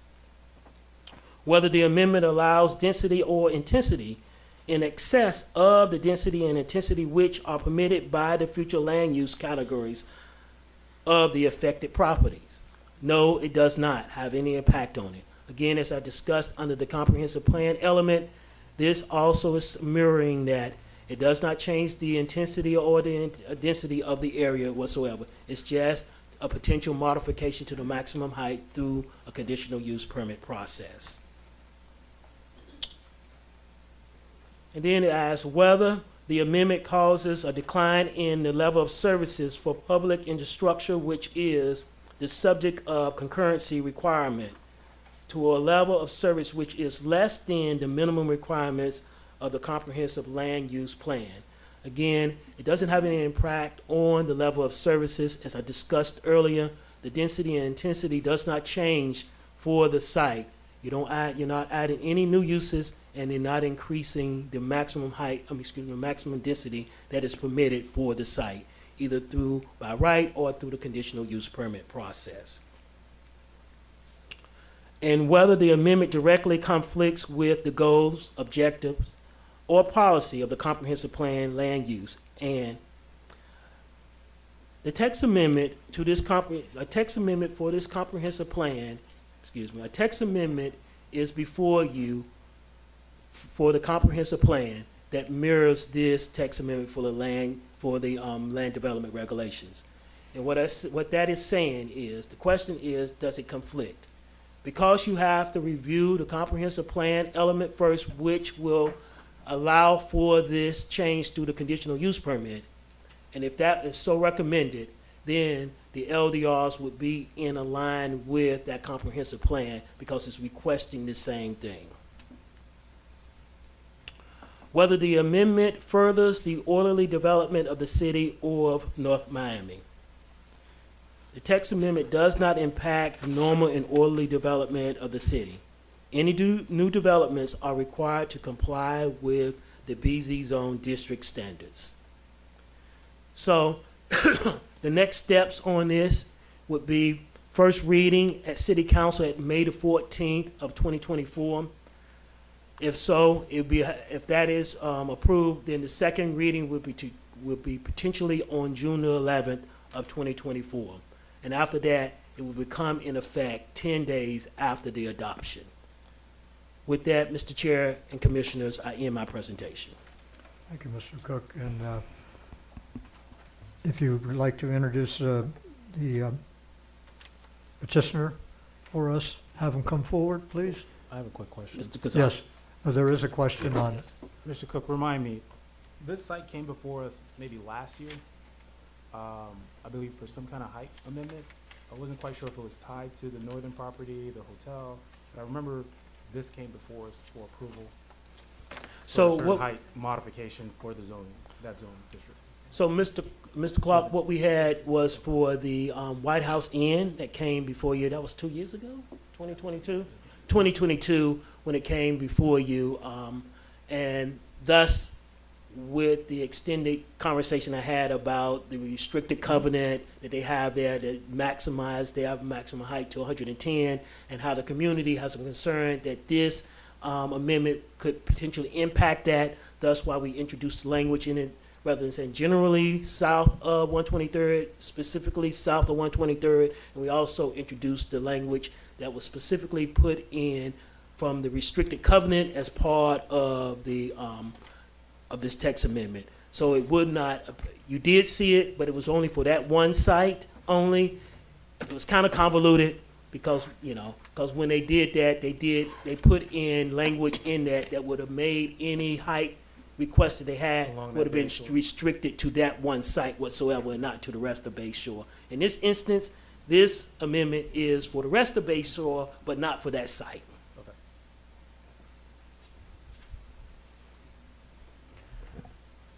Good evening, sir. State your name Absolutely. and address for the record, and you may begin. It will be my pleasure. Give me a second here. Good evening, Pedro Gasson of Holland Night with offices at 701 Brickell Avenue. I'm joined this evening by my colleague, Alessandra San Romain. I'm also joined by representatives of the developer 12,000 Property Owner, which is an affiliate of the Continuum Company, Bruce Eichner, Alexandra Eichner, and William Wallace IV. It is my pleasure to be before you this evening requesting a recommendation of approval for these text amendments. I want to thank Derek for his very thorough presentation. I will go a little bit more into some of the specific language that we're providing, but I want to provide some quick context before we start talking specifically about the amendments, because I want to make sure that your scope of what we're talking about tonight is clear. Tonight, you're not approving a building. Tonight, you're not approving a site plan. Tonight, you're not approving a design. You're not doing any of that tonight. Tonight, the only thing that you're doing is potentially recommending approval for an authorization for us to come back with a plan, a design, buildings that meet the criteria that we've put within this text amendment. Next slide, please. As Derek has talked about continuously during his presentation, one of the aspects with respect to the criteria that we're providing for the text amendments is going to require a conditional use permit, which this planning commission is very well acquainted with. Consistently, conditional use permits come before you and you make recommendations on them. So to the extent that this planning commission recommends approval of the text amendment, which I will talk about in a second, the actual design of the building, the site plan, the project will come back before you so you can see if we have met all of the criteria that is within the text amendment that is being proposed. And I'm going to go through some of that criteria so that everybody can understand exactly what's being presented and exactly what we're seeking as part of the text amendment. Next slide, please.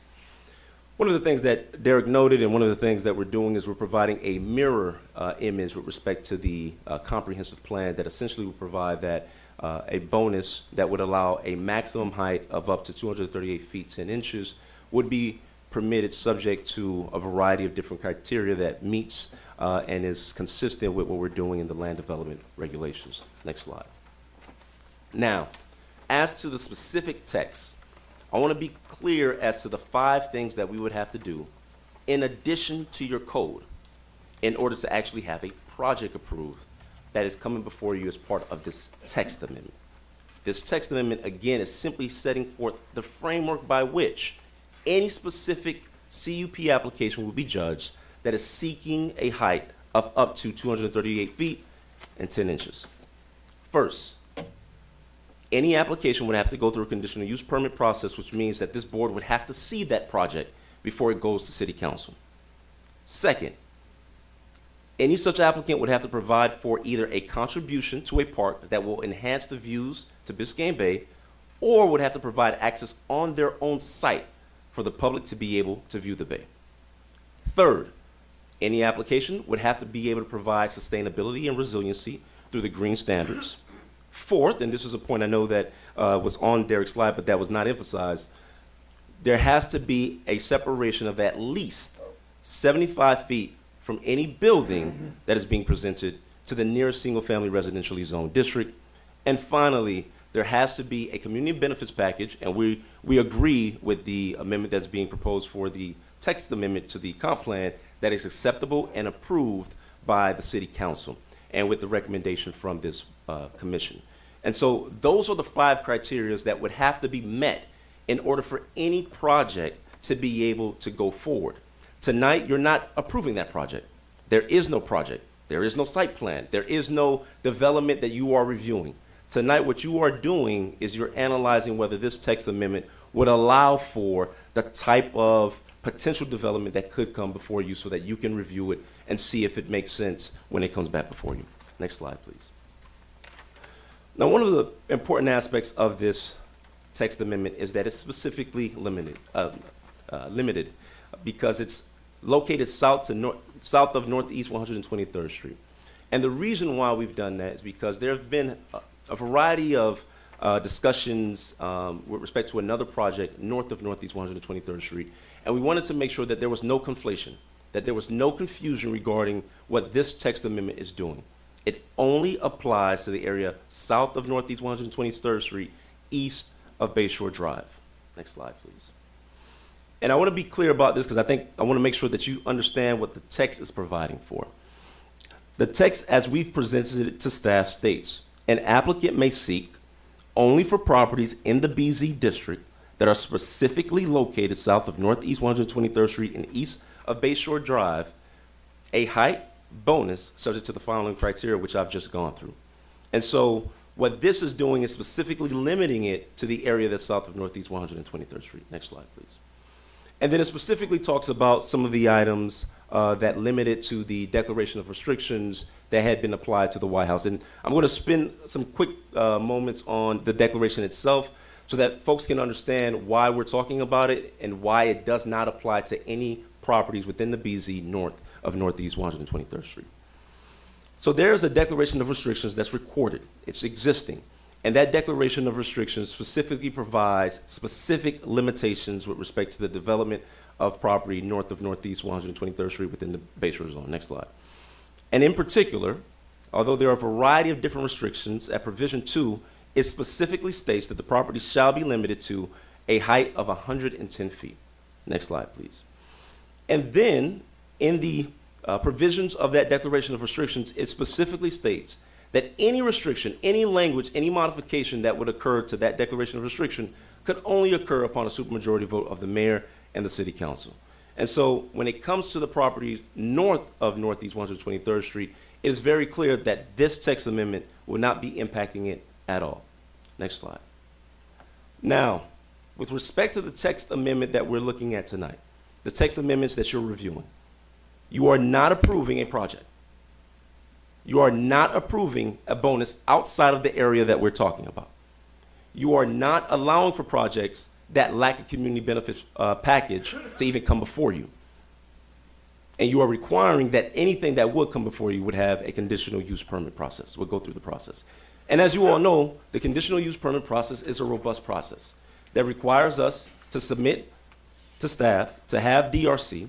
During that process, since there's a community benefit package that's going to be included, we're going to engage with the community and engage in community input to ensure that we're providing for a balanced perspective with respect to our development and how we can address the needs and concerns of the community. Next slide. In addition, anybody that's seeking this height bonus would have to provide for enhancement to either a park or to their own property that would allow for public access to view the bay, to ensure that more people can enjoy the beautiful natural resources of the city. Next slide.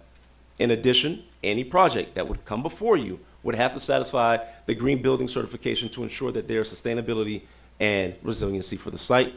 And then finally, we would have to provide a community benefits package that is acceptable and approved, and that would be reviewed by this planning commission. What's important about this is that these text amendments have been narrowly tailored to ensure that the public as a whole and that the residents in particular are benefited.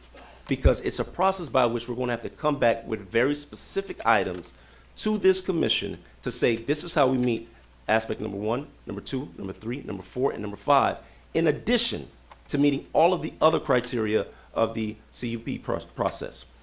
Now, as part of the CUP process, there's already a requirement for us to provide a utility impact study so that we can take into account some of the provisions of public infrastructure, and so that folks can understand, and so that this commission and the city council can understand its impact. This project is not increasing density. This amendment is not increasing density. This amendment is not changing density. This amendment is only providing for an opportunity for a project to come before you that meets all of these 5 criteria. And we think, given the variety of different criteria that we've provided, given the fact that it's specifically tailored to address the public benefit and the benefits of the residents here in the city, we think that this commission should recommend approval. I thank you for your time. I'm here to answer any questions and respond for rebuttal. Thank you so much. Thank you, Mr. Basant. Is there any questions on any of the points that he brought out before I open up the public hearing? Something that you heard you need a little clarification on before we move forward? Anyone on the commission? I had more of a, Yes, sir. Mr. Clark? not a question to his report, maybe David could help me out here. The property, the southernmost tip of the property, I remember once upon a time, With your that had, towers, yeah, that Yeah. has a yeah, higher height than anything on that road. 169 feet. 169, thank you. I just wanted to know what the height was. Thank you. Right.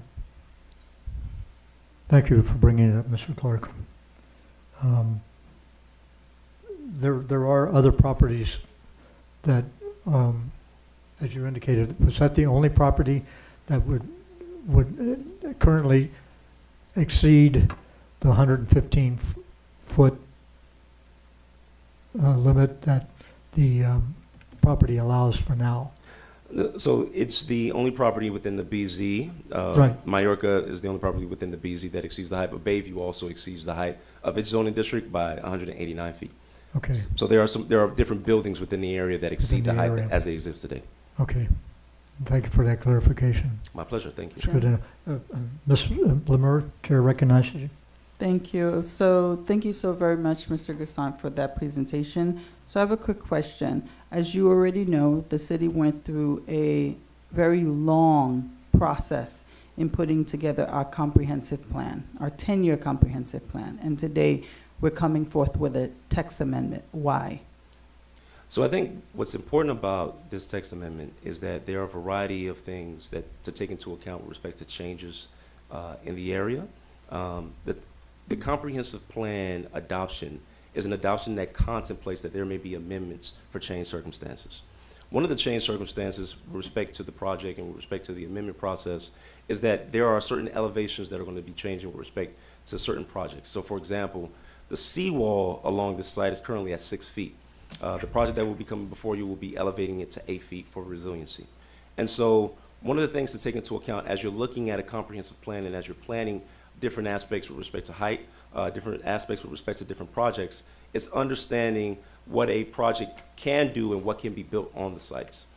In addition, today in this area, there is an existing drainage issue onto Bayshore Drive.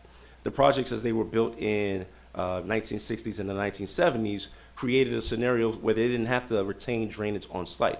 So when it rains, it literally pours into the roadway. And so what these projects will do is actually retain the drainage on site to help prevent that drainage from going into the roadway.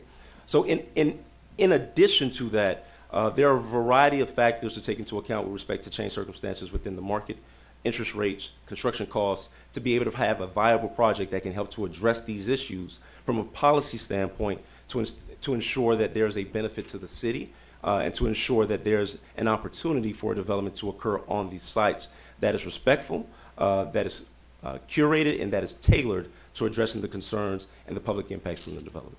Thank you, Mr. Gasant. Thank you, Mr. Hassan. All right, at this point then, Mr. Chair. yes, sir, Mr. Hill? Yeah, I just want to make 2 quick points. Yes. One is with respect to the community benefits package, one of the amendments that Mr. Cook has proposed was that the language read that the applicant has the option to proffer a community benefits package. And we all encourage that to avoid having some undefined requirement that could be deemed a version of contract zoning that was completely undefined, and in this way, there would be an expectation that it would be provided, but it's not codified that there's a requirement that it be provided. Okay. All right, so what does that do to the language, the ordinance? Yeah, the language was, and the applicant has the option to proffer a community benefits package that includes community input, planning commission recommendation to the city council that is acceptable and approved by the city council. So it's still there. All right. It's just not an undefined requirement that may create a legal issue. And to the extent that that is a concern, we're happy to voluntarily proffer a commitment to providing a community benefits And package. I knew they would. The other point is, you actually have 8 members sitting here tonight, 7 plus an alternate. So the city code says that 7 members shall conduct the business of the board. So at this point, the alternate, which is Dr. Besson, can participate, but I don't think he'll be voting unless one of you, for some reason, has to leave the meeting early before the vote. Okay, so at this point then, since he cannot be voting, I see no reason for him then, I mean, if he's No, fine to still, I've discussed it. He he's has fine. worthwhile input and Right. can participate in all of the discussion. Right. So I think he should Just no stay. vote, okay. And this way, in case he maybe needed to vote, we would have a full complement. All right, but again, there will only be 7 votes taken. Right. So everybody understands that, not Right. 8. All right, very good. Okay, so I know there's folks that are anxious to speak on this. Again, I'll stick to the 3 minutes that I said earlier, and try to keep in mind to stick to the points. If there's other issues that play into what you think would either benefit or oppose this, if it's not related to the height, then I encourage you to try to, stick to, keep to the point of that's what's before you, and judge your comments. We don't want you to, discuss any other issues that you have regarding any other issues that might exist outside of what we're discussing tonight. So I hope everybody kind of understands that, and we'll do our best to let you all give your testimony. So the public hearing is now open. Anyone wishing to speak on it may come forward, and I urge you all kind of maybe line up so that the Madam Secretary, you could take note for those that have been sworn in. So please, we have 2 podiums. If one would like to come to one podium and wait, and we'll kind of move along. If there's another person that would like to speak after this gentleman, you're welcome to go to the next podium to wait.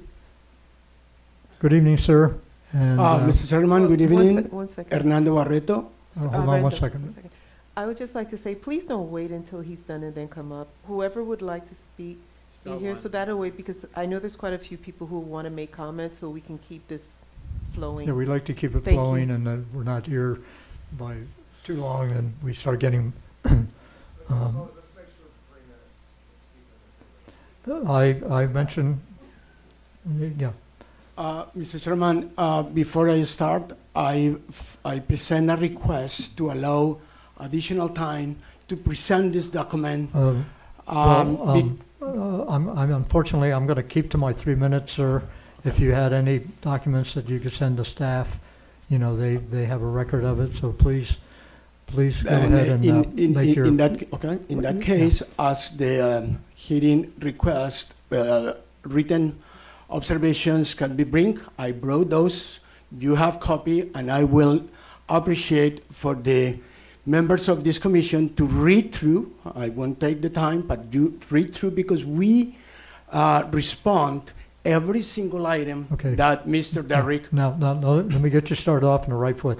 Let me have your name and address for the record, sir. And then Let me start. My name is Hernando Barreto, resident of 11930 North Bayshore Drive, Unit 1106, Mallorca Towers. And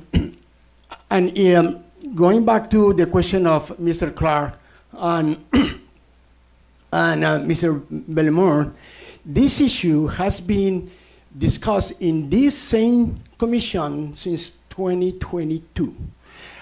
When we were discussing and this commission was reviewing the comprehensive plan, the issue about the increase the height was presented, was discussed.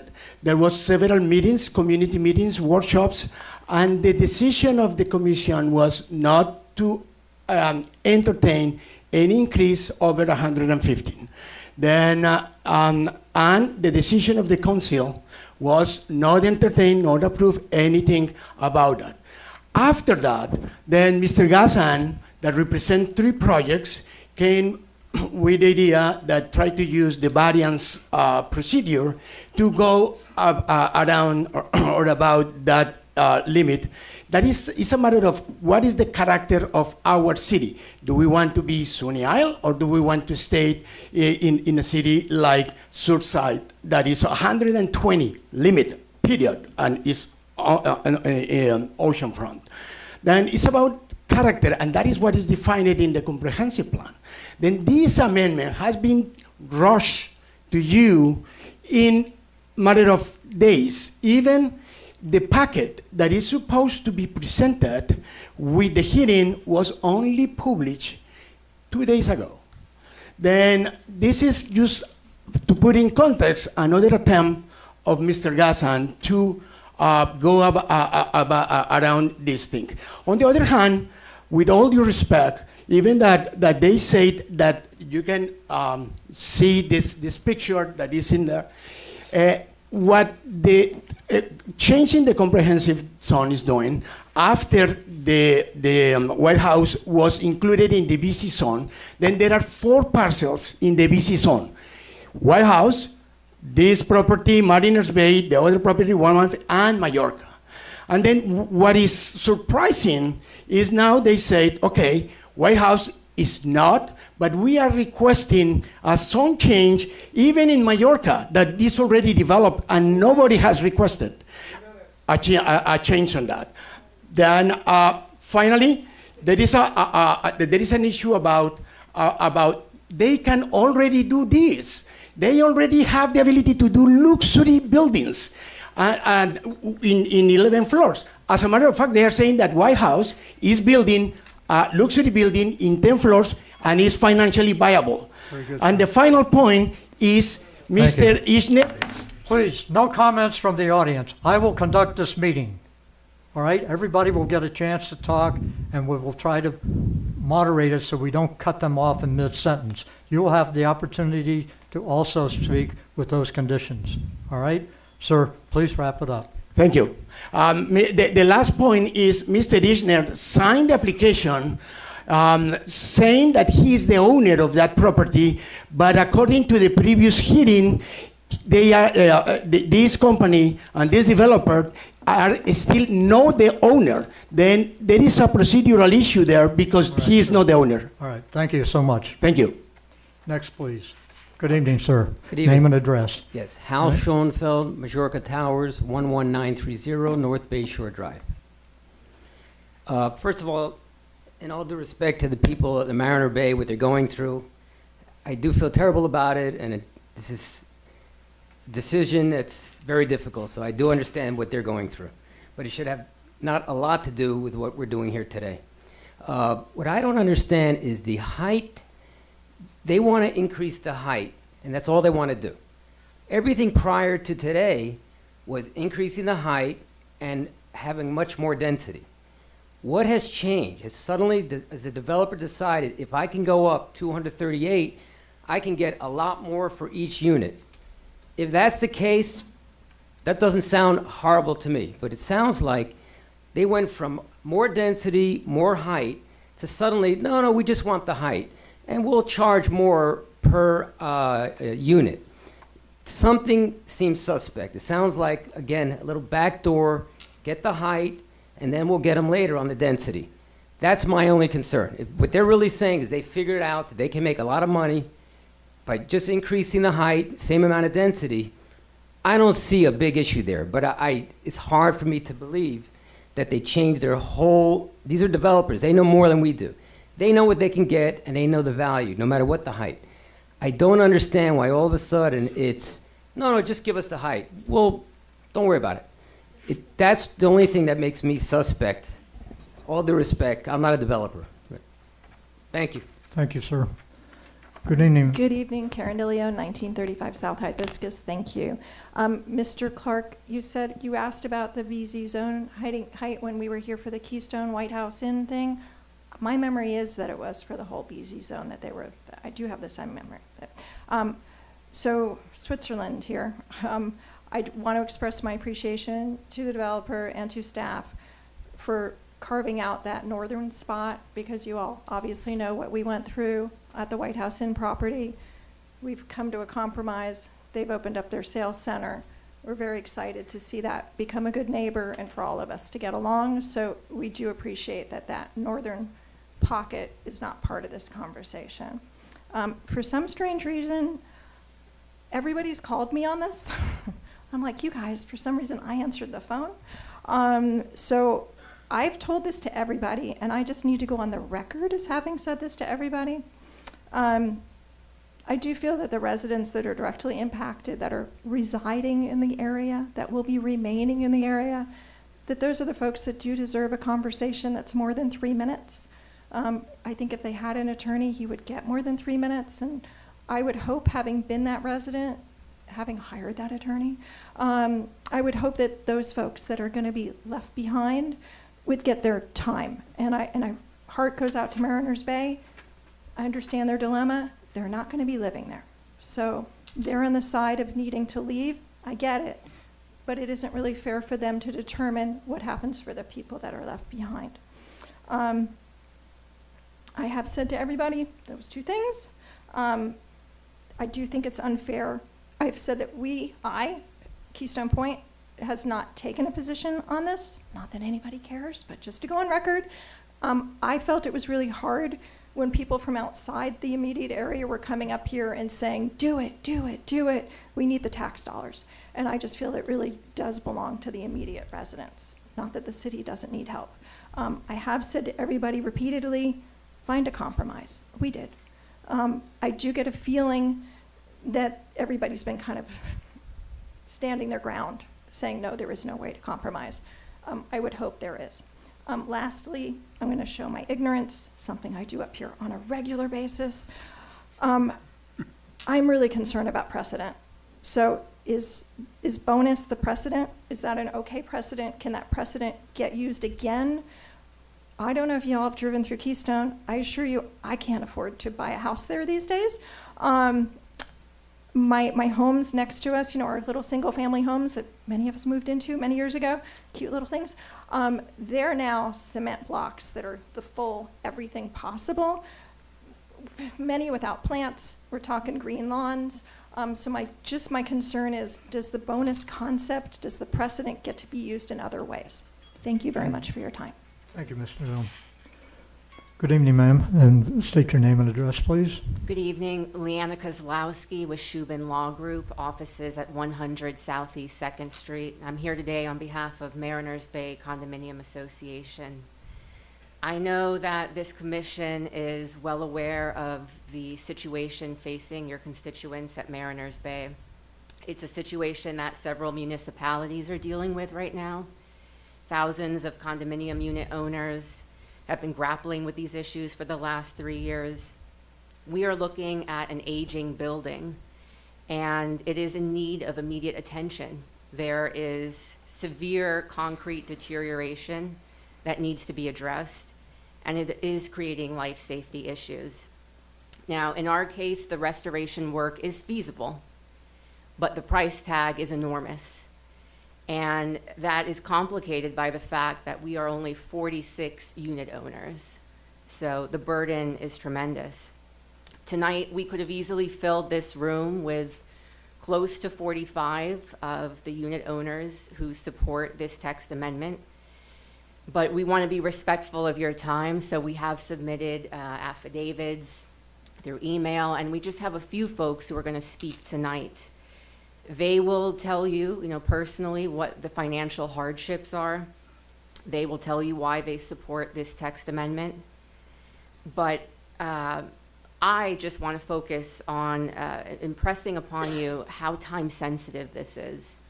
And what we're asking for is just that the deliberations take place tonight and that you give us a chance to move forward. I think it's been said thoroughly and eloquently by Mr. Cook and Mr. Gassant. The applicant is doing what everyone asked them to do, go through this particular process, come before you. This is going to go before the council for 2 readings. And again, this is not site plan approval. The applicant will be back before you, and the public will have multiple opportunities to give input on the actual project. The last comment that I'll make, because again, we want to be respectful of your time, is that the Mariners Bay folks are not coming to you or any of the public officials saying, bail us out of this situation at the last minute. They themselves have been very proactive. They have worked extensively to find a solution to their problem, and it's a solution that almost 100% of the unit owners agree with. That's very difficult to come upon. But this is a solution that's not available in perpetuity. At some point, the opportunity will pass, and that's why we are respectfully asking this commission to provide favorable recommendation and allow us to move forward, the applicant to move forward to City Council. Thank you. Thank you very much. Good evening, ma'am. Good evening. Name and address, please. Eileen Bicava, 13350 Northeast 3rd Court. I'm gonna align with the neighbors who are in different areas that are concerned of how this, as Karen previously said, is gonna set a precedent throughout the community. Once developers open one area, the next one comes and say, well, we want to do the same thing here. Before we know it, we have height increases all over the city. And that is a problem. We just went through, going through the comprehensive plan. And one of the reasons for doing that, the city has been plagued with gigantic loopholes in the law that the developers have been running through. They've just been barreling through, causing severe hardship to the existing residents in those areas. We've seen it. And we've had a public hearing, and it was decided that this was going to remain a specific height. So now, I think it is not a good idea to then now be going around it. It's like getting how many times are you going to come back at Apple? I am also concerned in terms of the White House in. I know that they said that they had specifically put stuff in there to not allow it, but we have seen, I would like to make sure that that does not happen. I know that they put a line in the code, but that is something that's a process that we have to make sure that we can have community benefits agreements, and that those agreements stand up where it's not constantly coming back for the community to go around it. Now, for the people that are selling, now I want to know, are they getting a huge premium for their property, which then drives up the price, which then makes them have to go higher in order to make it profitable? And if that is the case, you essentially have 45 people getting a premium, while everybody else that's in the neighborhood have a potential issue that they may not want, and they're the ones left behind. Thank you. Thank you very much. Good evening, sir. Your name and address, please, for the Yeah. record. Good evening, Eddie Molliner, 1875 Keystone Boulevard. I just want to bring to you guys, please, to take into consideration that we're having deja vu again. We're coming back to once again go against what was given to the city as a comprehensive plan in having zoning this area BZ and having a top of 115. So once again, same representation for maybe another developer, but coming to you guys and asking for another increase. What is to say if we increase to them that even though they're putting properties that are north of 123rd, that it's not being affected, for that owner to come and say, well, why not me? If you allow them, why not me? You know, and maybe potentially suing the city because, I mean, as an educator, I could tell you, we got to treat everybody the same. If we allow one person to do something, we have to allow other people. Also, they're saying that the height will not affect. Anyone that lives on the houses right in front of 135th knows that the privacy of within 2 or 3 blocks is affected by the height of those buildings. So all those houses that you saw on the map, okay, that are, I believe, south of that corridor, will be affected by an extra 120 feet of height. So all those houses will be affected by that privacy. So please, when they say it's not going to be affected, not a deal. I've been in boards of condominiums in Sonny Isles where, yes, we want to get bought out, we want to make money, but you know what? When people talk about being bought out and what their benefits are, those people are going to be moving out. Those people are not going to be the ones, the property owners of those houses with privacy, shade, and everything will be affected. So please take that into consideration. And like Karen said, those neighbors on that area that will be affected by privacy, by the shade and everything, that this doubling of the zone will be affected, please listen to them because they're the ones who personally will be affected. Maybe not me personally because I don't live there, but those living there will definitely be personally. So I definitely appreciate if you guys take that into consideration. Thank you. Hi, my name is Deborah Davies, 1165 Northeast 127th Street. With all due respect, I am opposed to raising this, the permitted height on this development from 115 feet to 238 feet, if that's the correct numbers. Does anyone believe that this will be a one-off situation? Once you approve this, developers will be lining up to build 200-foot tall buildings all along the bay in Sans Souci, and then in other parts of the city. As with other high-rise developments in single-family neighborhoods, it is a complete fiction that they have no adverse impacts as the LDRs require.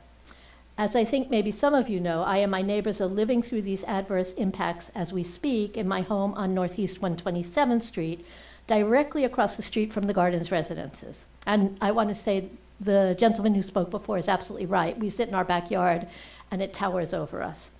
And we have not even begun to experience the full adverse impacts of this development that will only become clear once it is open for business. And that is, quote unquote, only 9 stories high, while what you are looking at tonight is about 20 stories. What about flooding, which is already a problem on North Bayshore Drive, one for which the infrastructure is already inadequate? People move to North Miami because they don't want to live in Brickell, in high-rise buildings that routinely flood during storms. Why not instead think about protecting Sans Souci and the rest of North Miami from the impacts of the climate crisis and sea level rise? North Miami needs real progressive urban planning that will include good, low-cost housing for all who need it while improving the quality of life for all of us. This is our chance to make North Miami a place where people want to come and live instead of a place where developers come to make their fortunes at our expense. Thank you very much. Thank you very much, ma'am.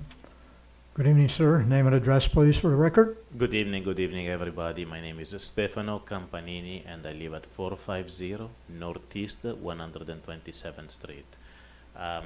Thank you, everyone, for joining me, and I really appreciated the words immediately of the councilwoman when she noticed that there is a character of the city, and that we work very hard to build that character of the city, and that suddenly now it wants to be changed in such a quick way.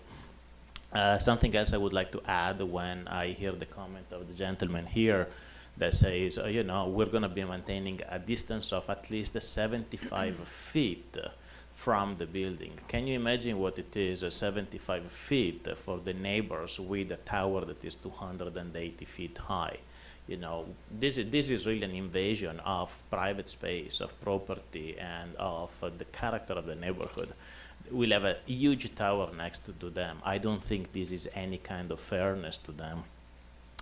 I would like to rebuttal, if I can, the attorney that just spoke a little bit before me, because I don't think that it is the work of the commission to worry about the degradation of the building. And I agree with Mr. Barreto that 11 floor high, it is enough. The city of Surfside has been managing awesomely, really awesomely, without only having their height, so there is no need to bring any height above that. And there is also one last point that I want to bring in. I actually do not personally agree to use a different standards only for a developer, only for an area, and not for everyone else. It only means to make a massive gift to that special developer because he has guaranteed an unoccupied view at the expenses of the people that would otherwise come later and ask for the same thing. And I don't think this is fair. I don't think in any way this should be granted. So I appreciate your time and thank you very much for listening to me. Good evening. Name and address for the record, please. Hi, Jill Kahn, and I live at 2089 Northeast 123rd Street. And I've lived in my townhouse for 40 years now. I bought it when I was 25, and before that I lived in Sans Souci, and before that I grew up in Breesweb, so I am a longtime resident. And not that I'm owed anything for that, but as somebody that knows firsthand the hardships that have become on living on Main Street are only going to get worse, and the size of that development is just crushing, totally crushing to me.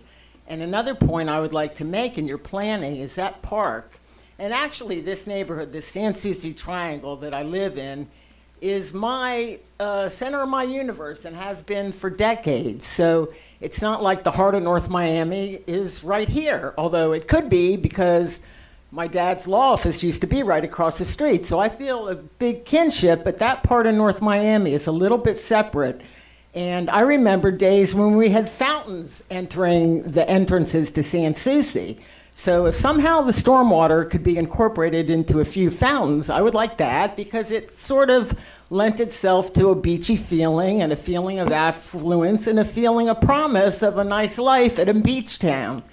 And I think we're really going to lose it, and we're going to turn into 79th Street Causeway, and the DOT will come in, and we're so congested right now. People don't let me out of my driveway. You're trapped, okay? You're like trapped. And I know this isn't a traffic issue. Also, the environment, I feel, gets harmed. And the setback from the street, from what I saw of the building, there's a lot of focus on the bay, but that's only accessible to the units, the owners that are going to be there. There's no other access. And for them to take our park, which is like my Central Park, and make it an accessory to a condo, I say, keep your hands off that. It's a dog park a lot of people go to. And if we're going to have more dogs in the neighborhood with all these condos, it needs to be expanded, not gotten rid of. And I like how Coral Gables, they don't even provide parking at any of their parks. Shenley Park, Christmas Tree Park, because it's for the residents. It's not for the whole world to come enjoy our park. There's other places, and there's going to be a whole thing by the bridge, the new highway, for the public. That park belongs to us people in Sans Souci that live. There's a lot of high rises, and it's actually a very nice central meeting park for the community. So I could go on, and one more point is I do see it from Mariners Bay because my mom owns a condo there, and there goes my inheritance because she's spending boatloads of money, but I believe the developer, given no choice, can make a smaller building, and 110 feet is a lot for me to swallow because it's going from 4 floors to 10. That's enough, people. The developers, more is never enough, and now they want to double that, and I say no, emphatically no. Okay? Thank you. Hi, Name, I'm sir, name and address for the record, please. Yep, Max Carney, 12,000 North Bayshore Drive, Unit 306. I just want to say, you know, I moved to the city because I didn't want to live in Brickell. That's right. I like the character of the city. I moved here for my favorite restaurants. But, you know, and candidly, I moved here for the centrality, right, within the county and kind of where I spend my time, both for personal and for work. And a couple of things, you know, I've been a resident here for 5 years. And I love the city, and I look forward to staying. I've had the chart plotter stolen off my boat, I think, twice now. My neighbor was robbed at gunpoint in the parking lot about 8 minutes after my wife and I got home. We had another shooting next door where the perpetrator threw the gun on the property. So I look at for our community, what the tax base of this building can do, both for public safety, right, but also for public services. And something that a lot of the residents in the building would like to continue to enjoy for a long time. And the only other thing I want to say is there's a lot of talk about how Surfside can manage to provide all of these things without having, you know, height above 110 feet. I think, and I think you guys would know better than I would, I think a condo building, or a single condo in Surfside just sold for $44 million. The ad valorem taxes of that single condominium unit are likely higher than the entirety of Mariners Bay is today.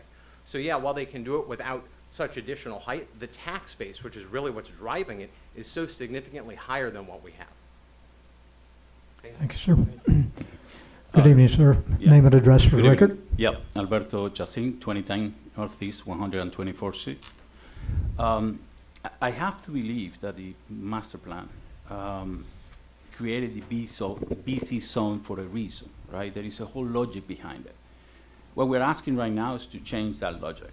I mean, we are increasing the size, and there are some repercussions that are not clear. 75 feet distant from a neighborhood doesn't answer the objective 1.6 in that plan that talks about creating a transition between high-rise buildings and single-home residence, 161, I believe. So by altering this BC zone, even though it's not a project, we're altering the plan. And there is no fundamental reason, unless there is an analysis of why are we ignoring the original reasons why we're creating the BC zone just to alter a project. Because at the end of the day, it's a project. Now, it will have repercussions for other developers. And as I mentioned before, you set precedents that allow somebody else to come in and alter our plan.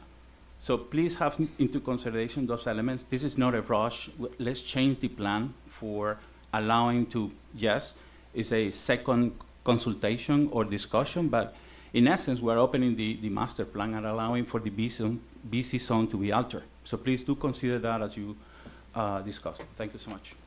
Thank you very much, sir. Good evening. Okay. Name and address for the record. Yeah, Adam Cohen, 12,000 North Bayshore Drive. I'm not going to harp on the situation that Mariners Bay is in. It's bad. It's not a position that we at all want to be in or put North Miami through. I love North Miami and my home.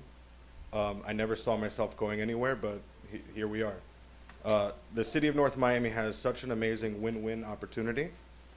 A new development will not only help the residents of Mariners Bay get out of their awful situation, but it'll help the Bayshore neighborhood by preventing another value-killing White House Inn type property, and it'll help increase much-needed tax revenue for the city.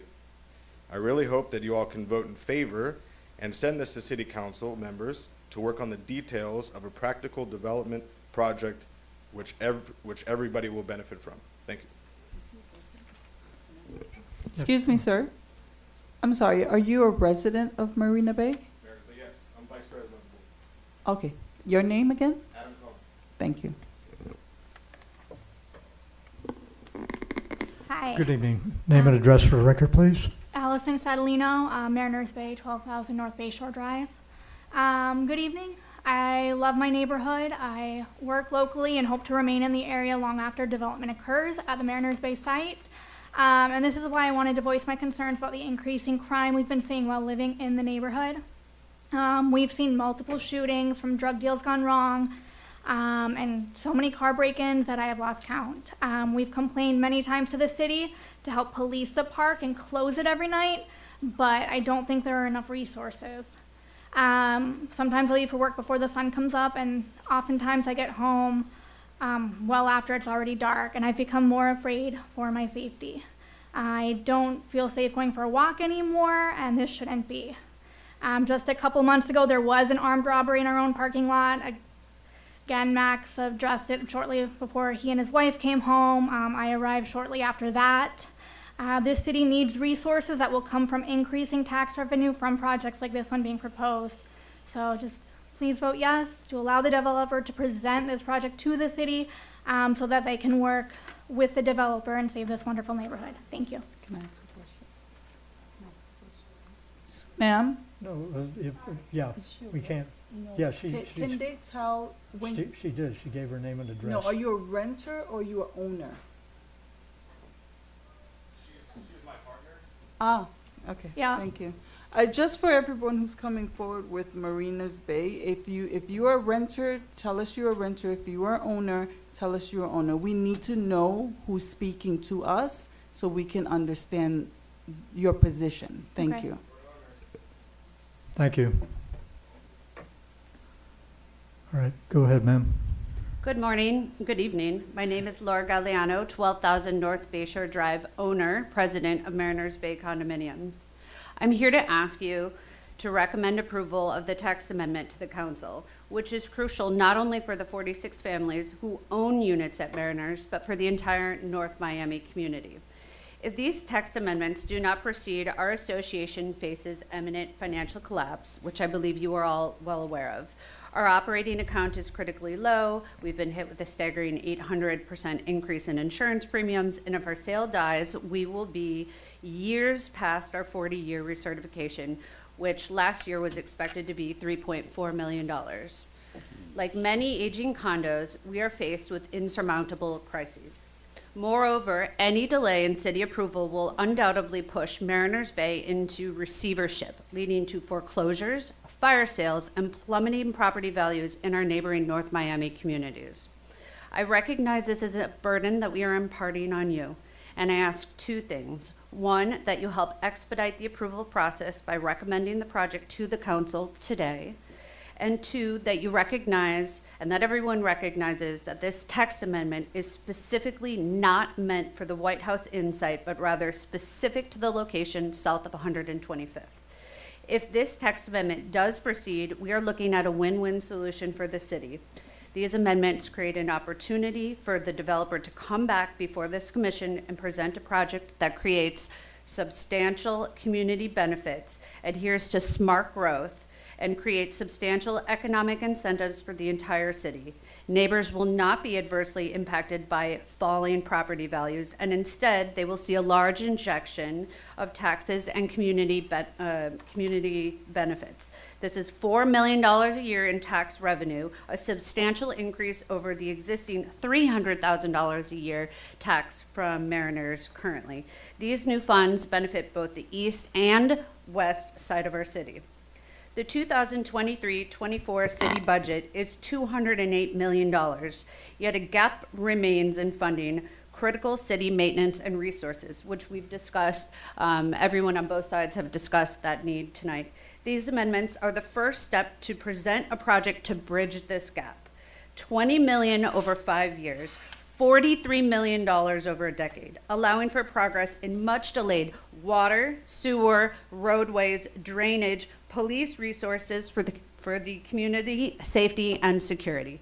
I ask all those in support of the project to please stand. Thank you.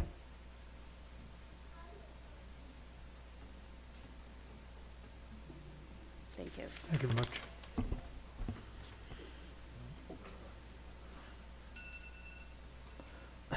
Good evening, sir. Name and address for the record, please.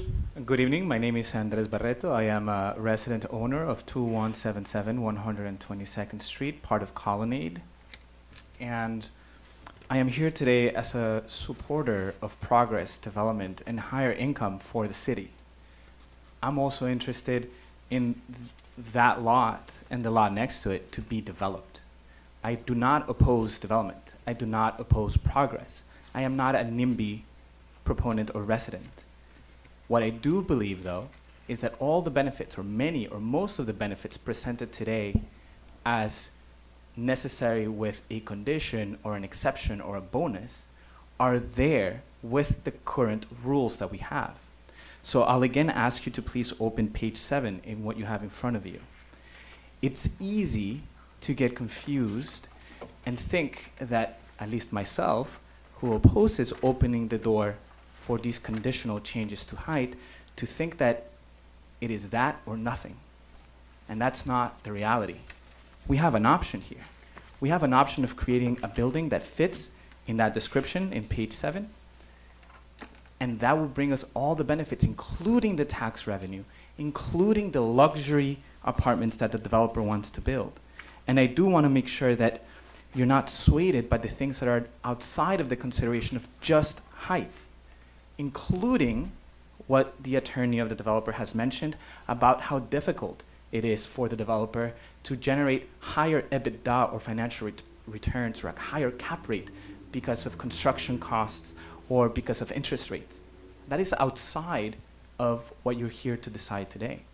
What you're here to decide today will have consequences into how other developers in other properties can come to this committee or similar committees saying, and I remember from the variance discussion, oh, if there's another building nearby, now we can request or opens the door for a variance, which was shut down.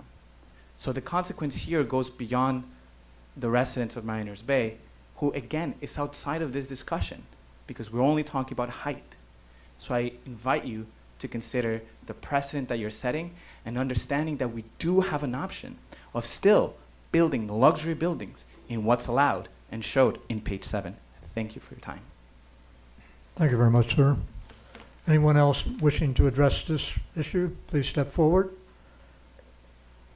Give it a few more seconds and I'm going to go ahead and close the public hearing. Okay, the public hearing is now closed. The petitioner does have an opportunity to Rebut. rebut. Thank you so much, Chair. So I want to go through some of these items because I think it's important, again, to think about context. This applicant actually went through a Board of Adjustment hearing, got the height approved by a variance, went and was told by City Council that the appropriate process was a text amendment. So the reason why we're before you with a text amendment is because we were told that the appropriate process for this is a text amendment. That's the first thing. Number two, there have been a variety of statements made that if you make any changes to your comprehensive plan, that it's going to apply to every other property in the city. Today in this city, in Solomia, you have a height of over 400 feet. Nowhere else in the city do you have that height. And that's been in place since after 2010. Yet somehow that hasn't reached this area, that hasn't reached White House Inn, that hasn't reached other areas of the city. So this idea that by merely changing the comprehensive plan for this site, that is going to create a precedent where it's going to have a rolling stream is just not it's not created by the facts. It's not supported by the situation that we're in. If we were ever to create a precedent, this would be the precedent to set. A precedent that provides for an opportunity to obtain a maximum height set with very specific conditions. Conditions that would provide for park improvements, conditions that would provide for access to view the bay, conditions that would ensure for sustainability and resiliency, conditions that would ensure that there is a community benefits package that ensures that there's community input and approval by the City Council. If there was ever a precedent that should be adopted by the council and that should be recommended by this commission.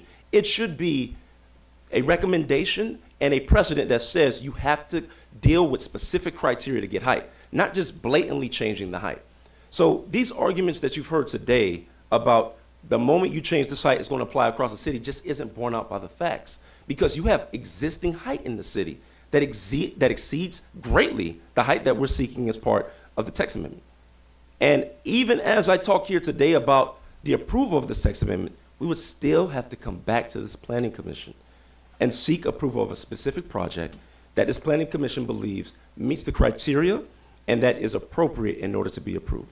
So for me, this idea that this isn't the appropriate process is wrong. We've been told that this is the correct process. Two, the idea that this is going to create a bad precedent is wrong because it's not supported by the facts. If there was ever a precedent, this should be the precedent that you set that creates specific criteria for anybody seeking a maximum height.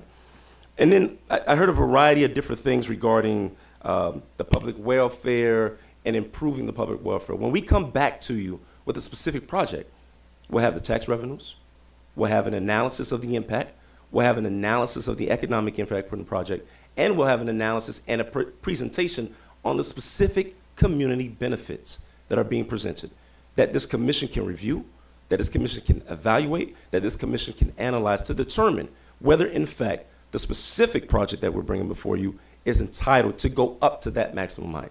This doesn't give anybody a maximum height. Solomia gave them a maximum height. This gives an applicant an opportunity for a maximum height with respect to the site. So I thank you for your time. I'm here to answer any questions and appreciate your willingness to listen. Thank you so much this evening. Thank you very much. Okay, ladies and gentlemen, we've heard the testimony from a variety of testimonies of a variety of people either opposed or for this project. I'm going to go ahead and open up the commission for discussion. I'm sure we all have some strong feelings about this either way. So I'll begin with Dr. Besson down below. Sir, if you could, please. Your mic, sir. Speak into your mic. Somewhere about a year ago or so, somebody did come to the commission and ask for a height increase to 450 feet. Were you aware of that? So In I that don't. property that you now have parcel. No. I'm not aware of anybody coming before to seek 450 feet at this site. I know that there has been discussions about that process, but there hasn't been an applicant that has come before you a year ago for 450 feet. For the record, staff, don't we have a minimum currently set in place of 250 feet? Did we not, does not the comp plan address the maximum height? And I don't recall anybody coming before us with a 450 foot So, height. if I, yes, what happened is during our comprehensive plan approval process, that Mr. Privitel did come up from the ordinance to request if they would consider including in our comprehensive plan update increasing the height to 450 feet. I don't even know, it wasn't even slightly entertained at that meeting. Yeah, I don't recall anything of that nature being further discussed or voted on. Yes. So, and again, could you enlighten us again as to what our height limit is? That is the maximum height that we have listed in the comprehensive plan for a building in North Miami, as far as So our maximum particular- height by right is actually the BZ zone at 150 feet. Now, we do have overlay districts that through the conditional use, you can in certain areas have a height of 200 feet. The North Miami Transit Station Overlay District, Right. you can get that. The SDTOD, you can get 200. The PCD along Northwest 7th Avenue on the east side, you can get 200 feet. right. And did we not discuss I don't want to use the term moratorium, but I think it was kind of a moratorium that we put on not recognizing the overlay districts on request for a change in the text or otherwise in the comprehensive plan. Because this was a discussion we had, and I believe Mr. Attorney, I had asked you about that, and you said, well, basically we were asking for a moratorium to not allow height to be considered. I probably told you you couldn't do that. Right. So there is not one in effect, so I'm not sure where this Okay. conversation is going. Well, but at one point we were told that I believe Ms. Love described it as, I wish I could see the text on it. But at one point, we were told that those overlay districts basically don't exist after a certain point. So anything that was entertained before that would count in the plan, but anything after us doing away with the overlay districts would not be included in the comp plan. Maybe you can enlighten me with the discussion. Mr. Chair, I believe you're referring to the NRO. That's the only time I recall this type of discussion. I believe recently we carved out the NRO in the comp plan, and there was discussion about Right. a moratorium for the LDRs, but it's only Yes. that one district, the Yes. NRO. It's not The NRO affecting this only. district. The NRO, yes. In our update of the comprehensive plan, we are removing the NRO overlay district. And in that vein, we Right. will have a moratorium for development once we start the zoning process. Right. But this. That's in the But- NRO. It's only. NRO, but that's not Right, okay. citywide. That's what I wanted to try to Yes, get a clarification on. yes, that's Thank you. citywide. Okay. This Thank you. application is properly before you. Right, There's no issue. right. Okay, thank you. All right, Mr. Bisson, did you have any other questions or comments, or? Just the question, why are you asking for the height increase? What is the reason? So the reasoning for the height increase is that we think that the changed circumstances supported in the project that we're seeking to develop necessitates the height increase. In order for us to develop that project, we were going to need that height. And so in order to even come before you with that specific project, we had to go through this process. Again, we had gone through a Board of Adjustments process that had approved the height, and we were told that this would be the process to change the height in order for us to present a specific project before the council, and that's why we're before you. So let me ask council, did they in fact get wrong direction from what is it, the Board of Adjustments you went to? No, so I- we I went to the told Board you- of Adjustments and we got it approved. They And got so- approved. And So staff, this is what I don't understand. If they were approved by them, why were they then told that they would have to come to us? That would negate the approval by that Board of Adjustment, correct? Not exactly.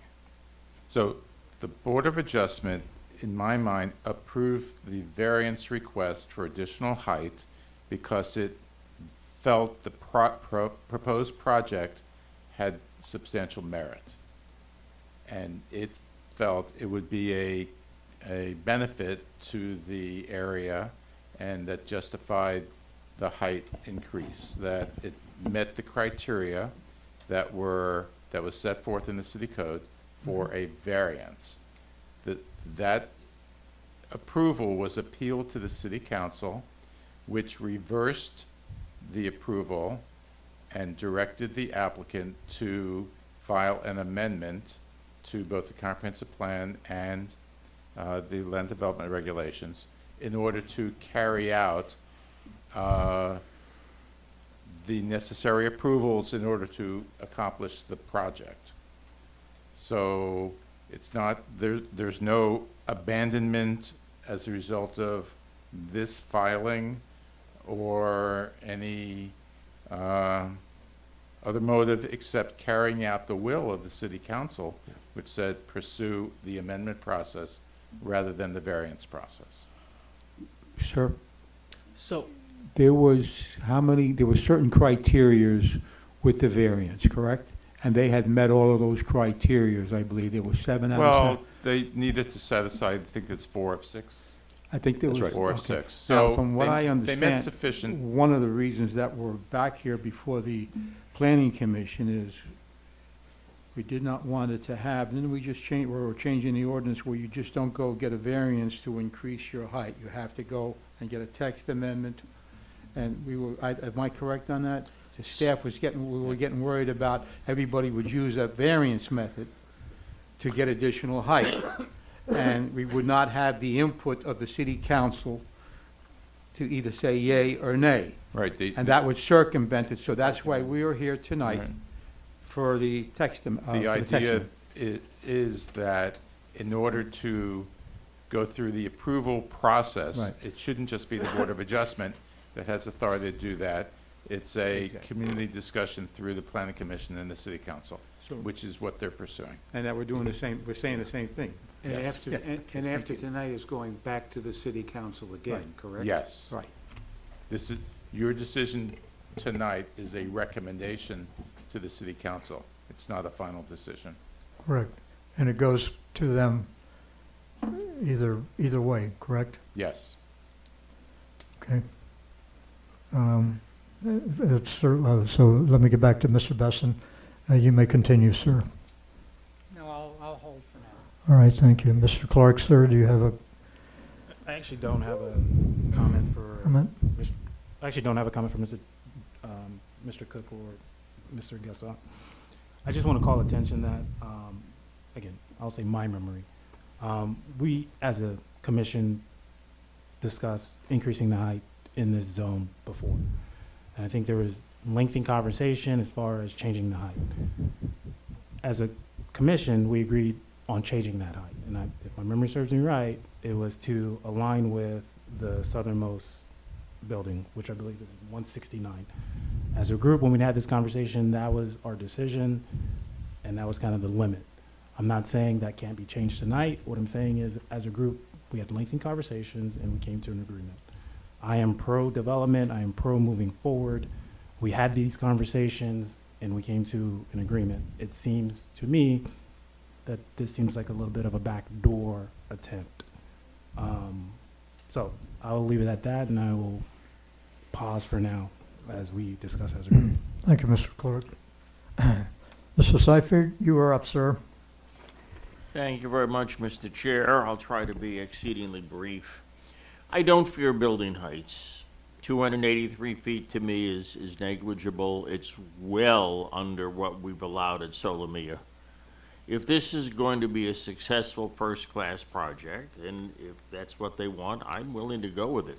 My personal belief on this is a highly unique parcel on direct waterfront property. It does not apply to the rest of the city of North Miami. We're not going to see tall buildings spread around the city. No one else is going to get the view that that property is going to get. And people pay for views. This proposal simply maximizes the value of that land. I don't see this as carrying over to random parcels throughout the city. It's just not going to happen. I think that this is potentially an outstanding project to benefit the city, and I have no problem supporting both ordinances. And Mr. Seifert, just for the record, it is 238 feet, sir, 10 inches. Right, which is well below the 400 feet we allow at Solomia. Thank you, sir. I'd like to say, please recall that portions of Solomia was a garbage dump. So, I mean, we're talking about residential area too now. So just FYI. We keep referencing Solomia, but Solomia was a different type of site.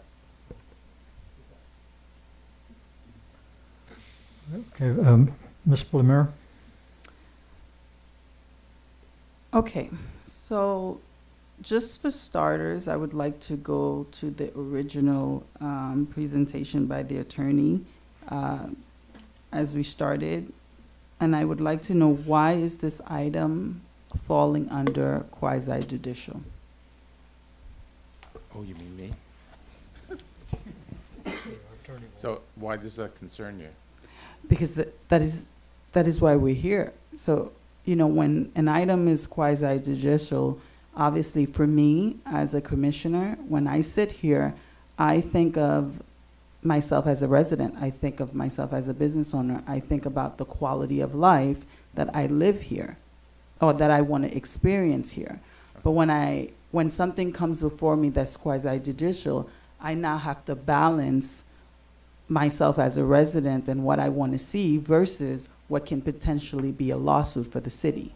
So I would like for you to give us an explanation why this specific item is considered quasi-judicial. What is the potential lawsuit that? That's not why it's quasi-judicial. So please. So an application can be either quasi-judicial or legislative. Mm-hmm. The zoning application is probably by definition quasi-judicial based upon a Florida Supreme Court decision from probably the 1980s. I don't remember the name of it at the moment. All it means is that there's specific criteria against which that application will be judged or evaluated in order to determine whether to approve it or not. The comprehensive plan application is a legislative application, but only for purposes of convenience did we combine the hearings and we treat them both to the higher due process standard that quasi-judicial requires of disclosures by board members and sworn testimony. But according also to Florida Supreme Court decisions, comprehensive plan amendments, whether it's citywide or an individual parcel, is considered legislative, which means as a matter of policy, you decide whether to approve it or not based upon, and both of them involve a balancing. Neither of them involve fear of lawsuits. It's really just a way of evaluating the project and the kinds of issues that a reviewing board should apply in deciding whether to approve or deny it. Thank you. Thank you so very much. And the deputy city attorney can add or not. I'm in agreement. I have nothing to add. Thank you.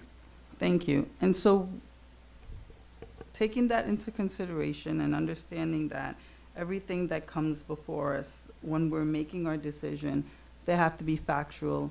There has to be some kind of substantial evidence by which we make a decision here tonight. I have a few questions for the person who's representing Marina Bay. Okay, I'm gonna have to stop you there. We don't, the public hearing, if I'm not mistaken, because I want to make sure we don't tread into an It's area. just one question. Have they completed the 40-year certification? That's it. All right. We'll, I think she's allowed to ask. all right, ask okay, I just questions wanted to if make it's sure. okay. No, that's Right. fine. That's fine, Okay. Chair. That person, I believe you're the attorney representing, identify yourself one more time. Correct, Leanna Kozlowski. And no, the recertification has not been completed. They're a few years behind. Okay, is there a reason to believe that if the certification were to take place right now, that the building can be deemed unlivable?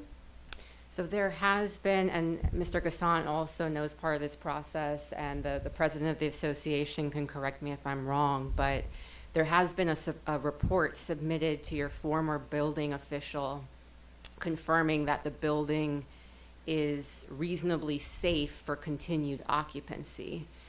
But,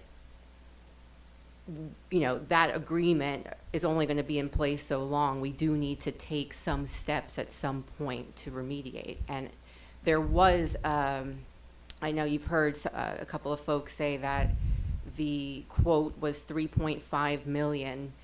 That contract is no longer on the table, you know, because of this delay. So they would still have to renegotiate and find someone else to do this work. And the cost is probably much more than 3.5 million at this point. Thank you so very much. And then, Mr. Gassat, several of the residents mentioned the precedents. I know you stated that that would not be the case with this building, but clearly there is a trust factor here, right? The residents do not trust in the word or the presentation of the person representing the project, that what they're saying is true, and that there will not be precedents later on. And as Commissioner Clark stated, we were here before.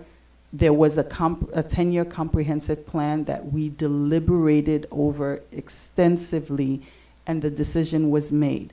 And while I understand that you communicated that you guys were basically told this is the process, and so you are just simply following what was outlined to you.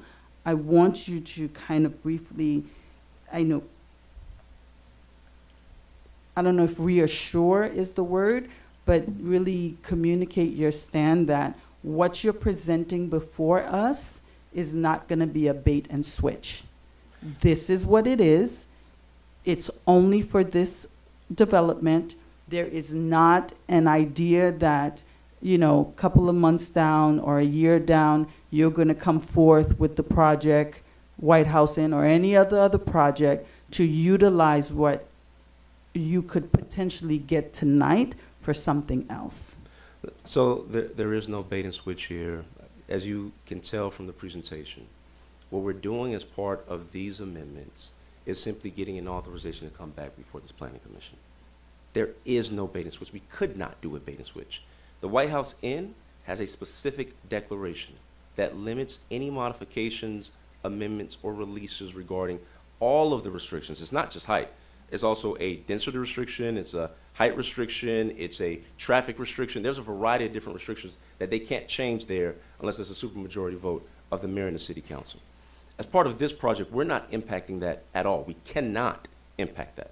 And so I think it would be silly for us to try to utilize this, recognizing that we would be back before a commission that has dealt with this issue and before a council that has been dealing with this issue.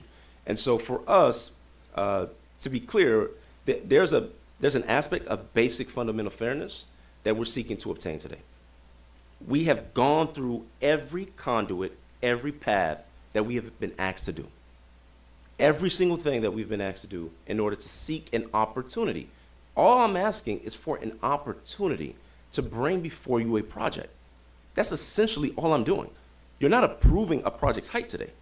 And so I think if we're going to talk about precedent, I think the type of precedent we want to set is a precedent that would say, to the extent that you're seeking amendments to the comprehensive plan, and there are amendments to comprehensive plans every day in every city, in every municipality in this county and in the state. It happens all the time. But to the extent that you're seeking an amendment to the comprehensive plan, there's a specific set of criteria you should meet. It should be in benefit to the community. It should provide for sustainability. It should provide for public wellness and improvement with respect to parks. So I think that if there is going to be a precedent, I think that this precedent would be a good one to be established by the city. Thank you. You. Thank you, Naima. Mr. Bob, you are up, sir. Good presentation, as always. I think the main thing, at least for me, as far as being, well, I think the first question I have for you is, you mentioned that you need the additional allotment to properly execute the project, right? In the event that you're unable to, and it has to stay at the current allotment, what would be the plan? Would it be that the project can't happen at all? Modify, like, you know what I mean? What's the view? I don't think the project would move forward. There's a reason why we have gone through a BOA process, has spent the time, spent effort to go through multiple processes. We've been in this process now for 7 months, and I'm just getting before the Planning Commission because we went through an entirely different process before the Board of Adjustments. To the extent that we thought that there would be an opportunity to just develop the site, it would make more sense to just go ahead and develop it. But when you look at the site that we're talking about for this property, there's a substantial amount of enhancement that has to be done.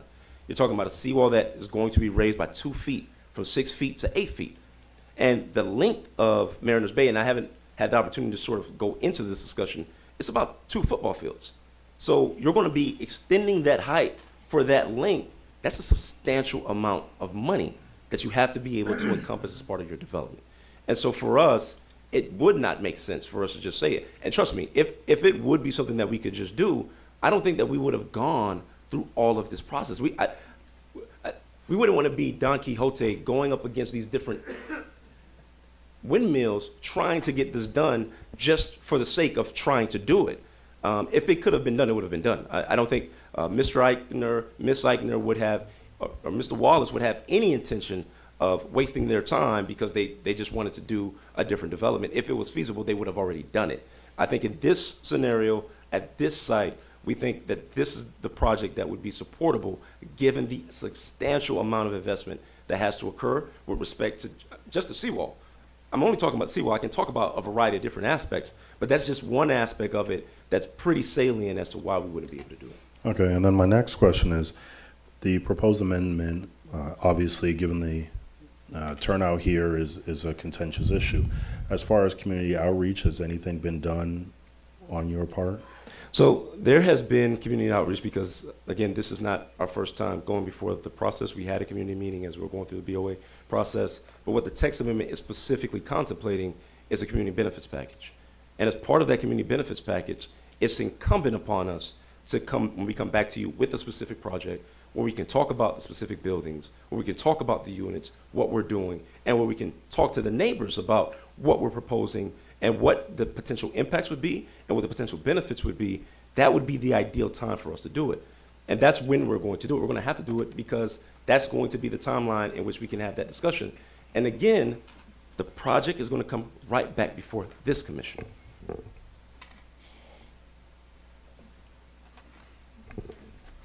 I have an opportunity? Yes. I just wanted to clear something Jennifer. up as far as the BOA process and tonight's process. Any of you that watched the city council meeting and watched the city's appeal, you heard me say that this was for the city about the process and not about the project. For the Board of Adjustment variance process, if you recall, city staff reviewed that criteria and said it met 0 of that criteria, and that's why we appealed. The mayor and council specifically wanted it to go through this process because it requires a specific analysis, and it's the analysis that you heard earlier in the staff presentation. What I want you to know is that when I look at this report, for both the LDR amendment as well as the comp plan amendment, your city staff in their analysis have found that it meets all the criteria. And that's something that you don't see every day. So I just wanted you to know that there is a difference in what the analysis was and what the outcome is and why staff is giving you favorable recommendations as far as saying, yes, it satisfies all this criteria, to give you that comfort level tonight. Right. Based on, again, I think the, what the attorney that Jennifer just said pretty much frames what our obligation is as far as how we judge a project before it comes to us. And again, we have to look to see if all the criteria is met, and that's how you have to base your decision on. You may not like the looks of something, but again, you can't deny them on that basis alone, that you don't like the looks of something. They have every right to I believe, appeal if you don't base it on the criteria that staff has presented to us and that they meet. And again, they've already met, what, 4 out of 6 of the criteria, as mentioned by Mr. Cook? So I want to clarify that just to get straight into it. So the 4 out of 6 is the criteria that deals with the variance. The criteria here is the text amendment criteria that Mr. Cook went through. And as Jennifer noted, Mr. Cook, staff had analyzed and evaluated it and demonstrated that we met all of the criteria. Correct. And that's what we are basing our judgment on. this evening. So I'll move on to Mr. Each. Could you clear up the park issue? That is not going to become part of the complex. Am I correct on that? That is correct. It is not becoming a part of the complex. That would be enhanced That is correct. for the general public to use. That is correct. Okay, exactly. You know, I kind of find it very interesting that Majorca Towers, I hope I'm pronouncing that correct, it's 169 feet. That's right. And you're asking for 230 feet, 10 inches, 238 feet, 10 inches. So we're looking at about a 69-foot difference. You know, I do a lot of walking. I walk through Sans Souci, I walk through Keystone, I walk the city. And I don't look up in the air and I see, I believe it's Bay Winds over there on Bayview. Sans Souci Boulevard. And that's a heck of a lot taller than the Majorca Towers. And that's been there since, I must say 1971. And that has not, in any form, fashion, or manner, deteriorated from the neighborhood. Majorca Towers has been there, I think, before I started here in 1970 in the PD. I think Majorca Towers was there. That hasn't taken away from the neighborhood. And then I go over to 135th Street, on the other side of the canal from Keystone. And my goodness gracious, during the 70s and the 80s, we built a lot of high-rises over there. And that hasn't detracted from Keystone Point. And there's an older building on Exora, which is, I think, 16, 17 stories. That hasn't taken away. You know, you say, well, it's going to intrude on my privacy. Well, some of these buildings are so far away that you need a giraffe to look out the window to see the privacy of the residential area. And I don't say that lightly. It doesn't. It hasn't taken away from the area. I go down to the Coral Gables. I see beautiful high-rises right across the street from residential areas. You go up to Sunny Isles, you see the same thing. You go up to Aventura, you see the same thing. Somebody said, well, we don't want to be like Sunny Isles, or we don't want to be like Aventura. Well, I certainly would like to have their money in the bank, because then we could have all the goods and services that we need to improve our infrastructure, to hire more police officers, to get more code enforcement people out there. You know, we don't print money here. And what happened here many, many years ago, in the late 70s and the 80s, I mentioned this before, we passed a height restriction. We put in our charter that we couldn't build anything higher than 4 stories. And the city fell, just went right down. People moved away, buildings looked like hell. And now we're getting development back because we changed our land use ordinances. And that's what we need to progress. Now, this building that's going to go up is not a slum. It's not a ugly looking thing. I've seen some of the original things when you guys did the variance, and I thought it was quite attractive. And I have to agree with Commissioner Seifried, and he said, this is the ideal place. You're overlooking the bay. You got a thing of beauty. And these people that are going to move in there, they're going to have disposable income to put in our restaurants and in our stores and in our city, and to help people get jobs. And with the community benefits and the taxes that will come out of that, we can build a lot of affordable housing. You know, one hand washes the other. And I walk around the city, I see things that need to be done. And for many years, I remember your condo, one up there, that was in the 70s, if I'm not mistaken, correct? Marina Bay, it went up in the 70s. I believe in the 70s or the early 80s, maybe, I forget now which. And it was a nice building. But you people paid your taxes, and you worked hard at it. And unfortunately, the construction at that era, in the 70s and the 80s, isn't protecting you today. They got Spalding and of your iron and everything else over there, and these new buildings are a necessity. You know, the construction has changed. The whole art of building has changed. And you guys paid your taxes all of these years, and if you can sell your property and move to another decent place, I'm all for it. To me, this is a win-win. It's a win for the city, It's a win for Sans Souci. It's a win for everybody. And you know what? I'm in favor of it, and I thank you for coming before us. Thank you. Very good. Mr. McDermott, sir, I think you're last up. You've heard everybody else. Thank you very much. And thank you, Mr. Cook, for a wonderful, detailed presentation and clarification. We appreciate that. And Pedro, thank you very much. Just a wonderful presentation and answered a lot of questions. But one question that was raised by Ms. Davies, and a question that has been a lot of the discussions back and forth online through emails and texts and that kind of thing, is in reference to what Ms. Davies talked about as far as the flooding on Bayshore Drive. If you could just give us just a recap of that to clarify, because it is a problem. Absolutely. So one of the things to keep into account is that the buildings that were built from Majorca Towers to Bayshore to Mariners Bay were all built between the 60s, 70s, and 80s. During that time, the regulations that existed for developing didn't require you to retain the drainage on site. And so the rain could fall, and it could literally fall into the roadway. Today, the regulations require that you retain drainage on site.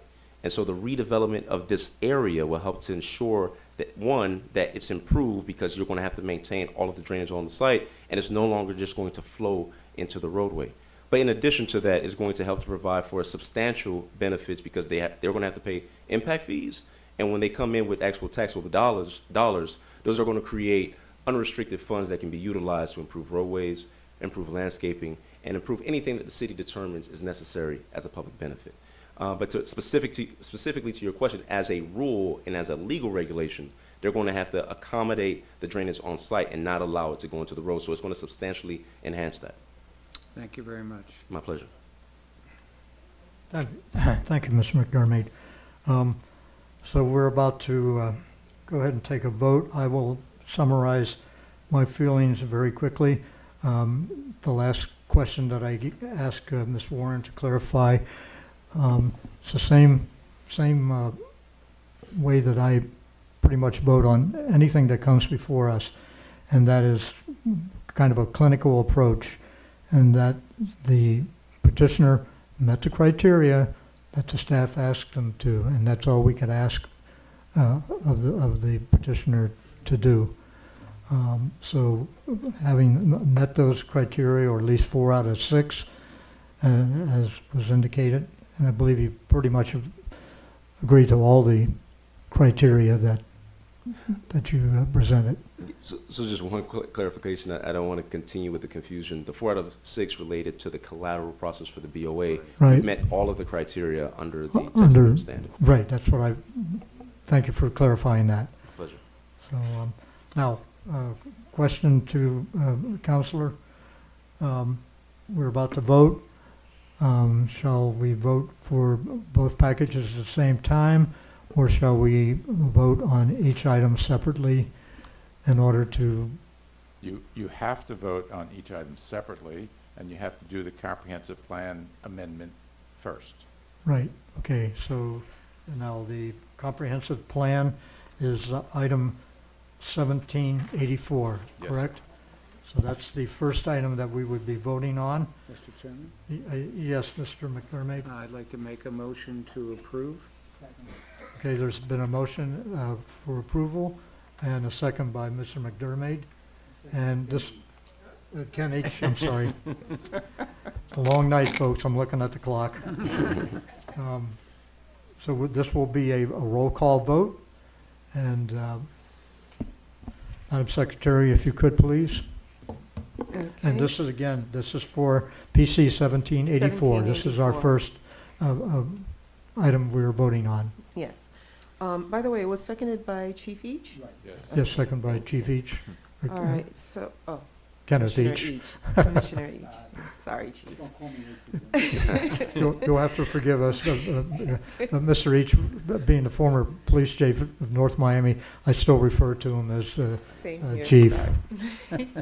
All right, Chairman Ernst? I vote yes for approval? Vice Chair McDermott, Yes? Commissioner Blamir, Yes. Commissioner Each, Yes. Commissioner Seyfried, Yes. Commissioner Clark, Yes. Commissioner Bob. Yes. Okay, the motion passes unanimously. On this, item 1784. Yes, that's 1784. Very good. And now- Okay. And now Or 17. I'll entertain a motion to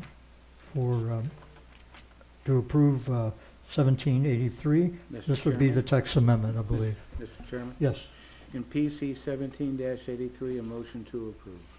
I have a motion to approve 1783. Do I have a second? Second. Seconded by Kenneth Each. This will be a roll call vote again, please. Okay, Each. All right, Chairman Ernst, Yes. Vice Chair McDermott, Yes? Commissioner Blamir, Yes. Commissioner Each, Yes. Commissioner Seyfried, Yes. Commissioner Clark, Yes. Commissioner Bob. Yes. The motion passes Thank you, Chairman. unanimously. Thank you, members of the commission. And the record should reflect that Dr. Besson did not vote because he was sitting as an alternate and not needed. So it should say. Okay. Yes. Okay. All right. Good night. I will Thank make you. sure to point that. Thank you, Mr. Hell, for pointing that out. I apologize. All right, so we're not quite done here, folks.